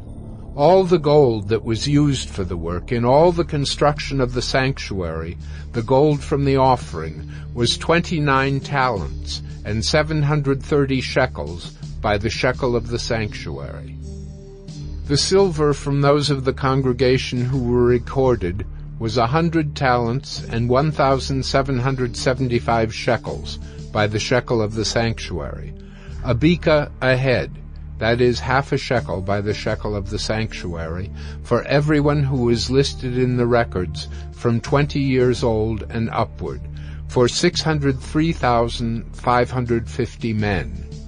The 100 talents of silver were for casting the bases of the sanctuary and the bases of the veil. 100 bases for the 100 talents, a talent a base. And of the 1,775 shekels he made hooks for the pillars, and overlaid their capitals, and made fillets for them. The bronze that was offered was 70 talents and 2,400 shekels. With it he made the bases for the entrance of the tent of meeting, the bronze altar, and the bronze grating for it, and all the utensils of the altar, the bases around the court, and the bases of the gate of the court, all the pegs of the tabernacle, and all the pegs around the court. Exodus 39. From the blue and purple and scarlet yarns they made finely woven garments for ministering in the holy place. They made the holy garments for Aaron, as the Lord had commanded Moses. He made the ephod of gold blue and purple and scarlet yarns, and fine twined linen. And they hammered out gold leaf, and he cut it into threads, to work into the blue and purple and the scarlet yarns, and into the fine twined linen in skilled design. They made for the ephod attaching shoulder pieces, joined to it at its two edges, and the skillfully woven band on it was of one piece with it, and made like it, of gold, blue and purple and scarlet yarns, and fine twined linen, as the Lord had commanded Moses. They made the onyx stones, enclosed in settings of gold filigree, and engraved like the engravings of a signet, according to the names of the sons of Israel. And he set them on the shoulder pieces of the ephod, to be stones of remembrance for the sons of Israel, as the Lord had commanded Moses. He made the breastpiece, in skilled work, in the style of the ephod, of gold, blue and purple and scarlet yarns, and fine twined linen. It was square. They made the breastpiece doubled, a span its length, and a span its breadth, when doubled. And they set in it 4 rows of stones. A row of sardius, topaz, and carbuncle was the first row, and the second row an emerald, a sapphire, and a diamond. And the third row a jacinth, an agate, and an amethyst, and the fourth row a beryl, an onyx, and a jasper. They were enclosed in settings of gold filigree.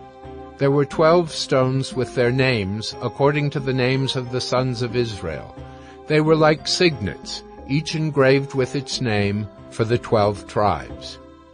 And they made on the breastpiece twisted chains like cords of pure gold.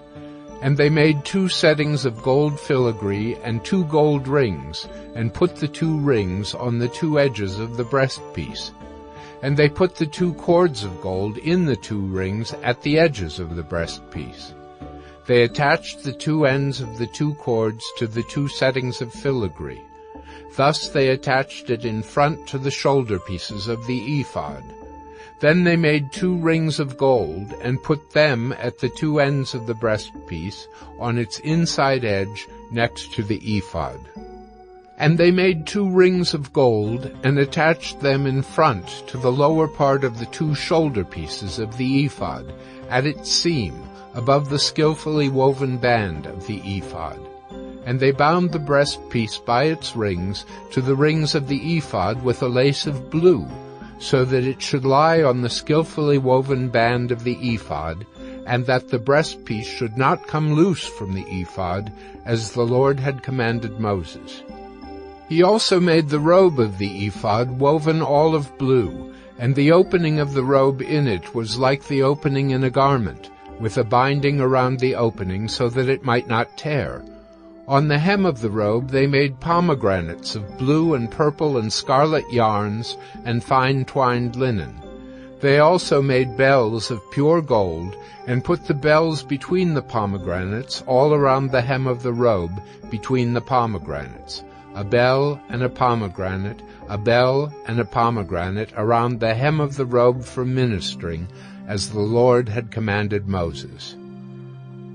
They also made the coats, woven of fine linen, for Aaron and his sons, and the turban of fine linen, and the caps of fine linen, and the linen undergarments of fine twined linen, and the sash of fine twined linen, and of blue and purple and scarlet yarns, embroidered with needlework, as the Lord had commanded Moses. They made the plate of the holy crown of pure gold, and wrote on it an inscription like the engraving of a signet, Holy to the Lord. And they tied to it a cord of blue to fasten it on the turban above, as the Lord had commanded Moses. Thus all the work of the tabernacle of the tent of meeting was finished, and the people of Israel did according to all that the Lord had commanded Moses. So they did. Then they brought the tabernacle to Moses, the tent and all its utensils, its hooks, its frames, its bars, its pillars, and its bases, the covering of tanned ram skins and goat skins, and the veil of the screen.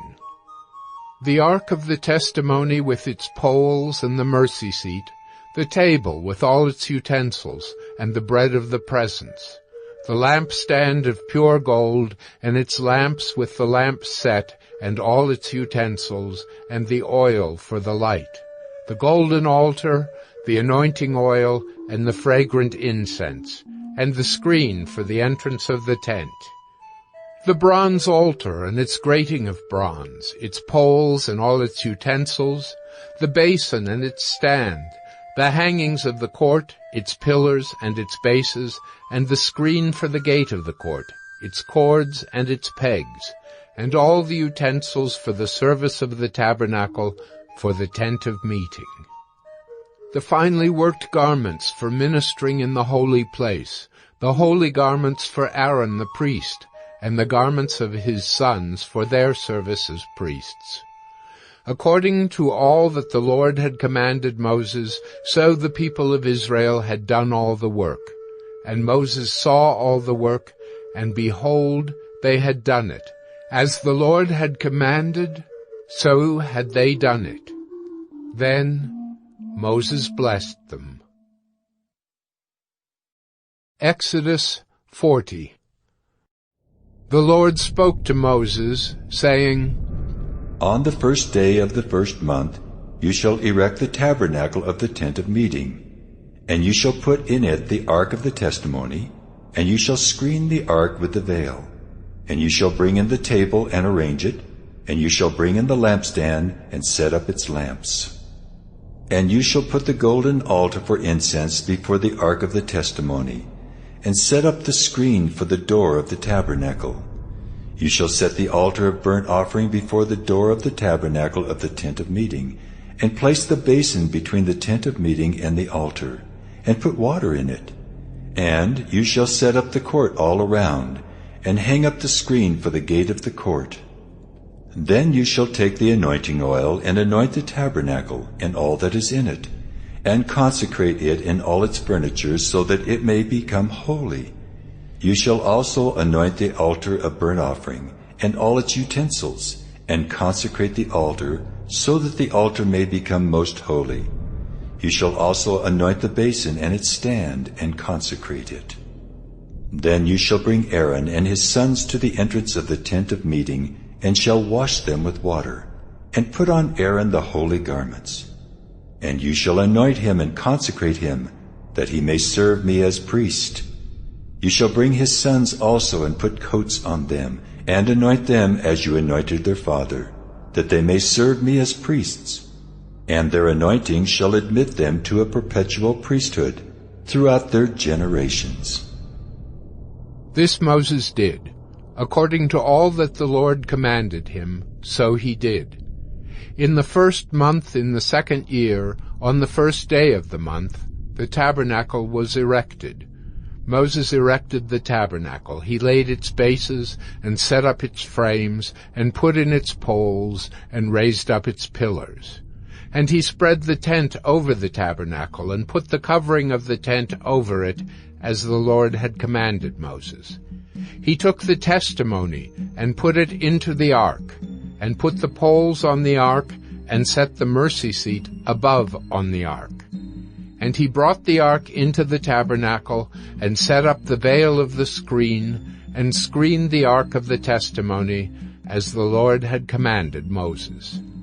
He put the table in the tent of meeting, on the north side of the tabernacle, outside the veil, and arranged the bread on it before the Lord, as the Lord had commanded Moses. He put the lampstand in the tent of meeting, opposite the table, on the south side of the tabernacle, and set up the lamps before the Lord, as the Lord had commanded Moses. He put the golden altar in the tent of meeting before the veil, and burned fragrant incense on it, as the Lord had commanded Moses. He put in place the screen for the door of the tabernacle, and he set the altar of burnt offering at the entrance of the tabernacle of the tent of meeting, and offered on it the burnt offering and the grain offering, as the Lord had commanded Moses.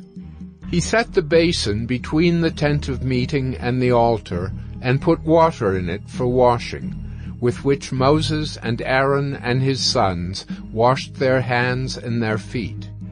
When they went into the tent of meeting, and when they approached the altar, they washed, as the Lord commanded Moses.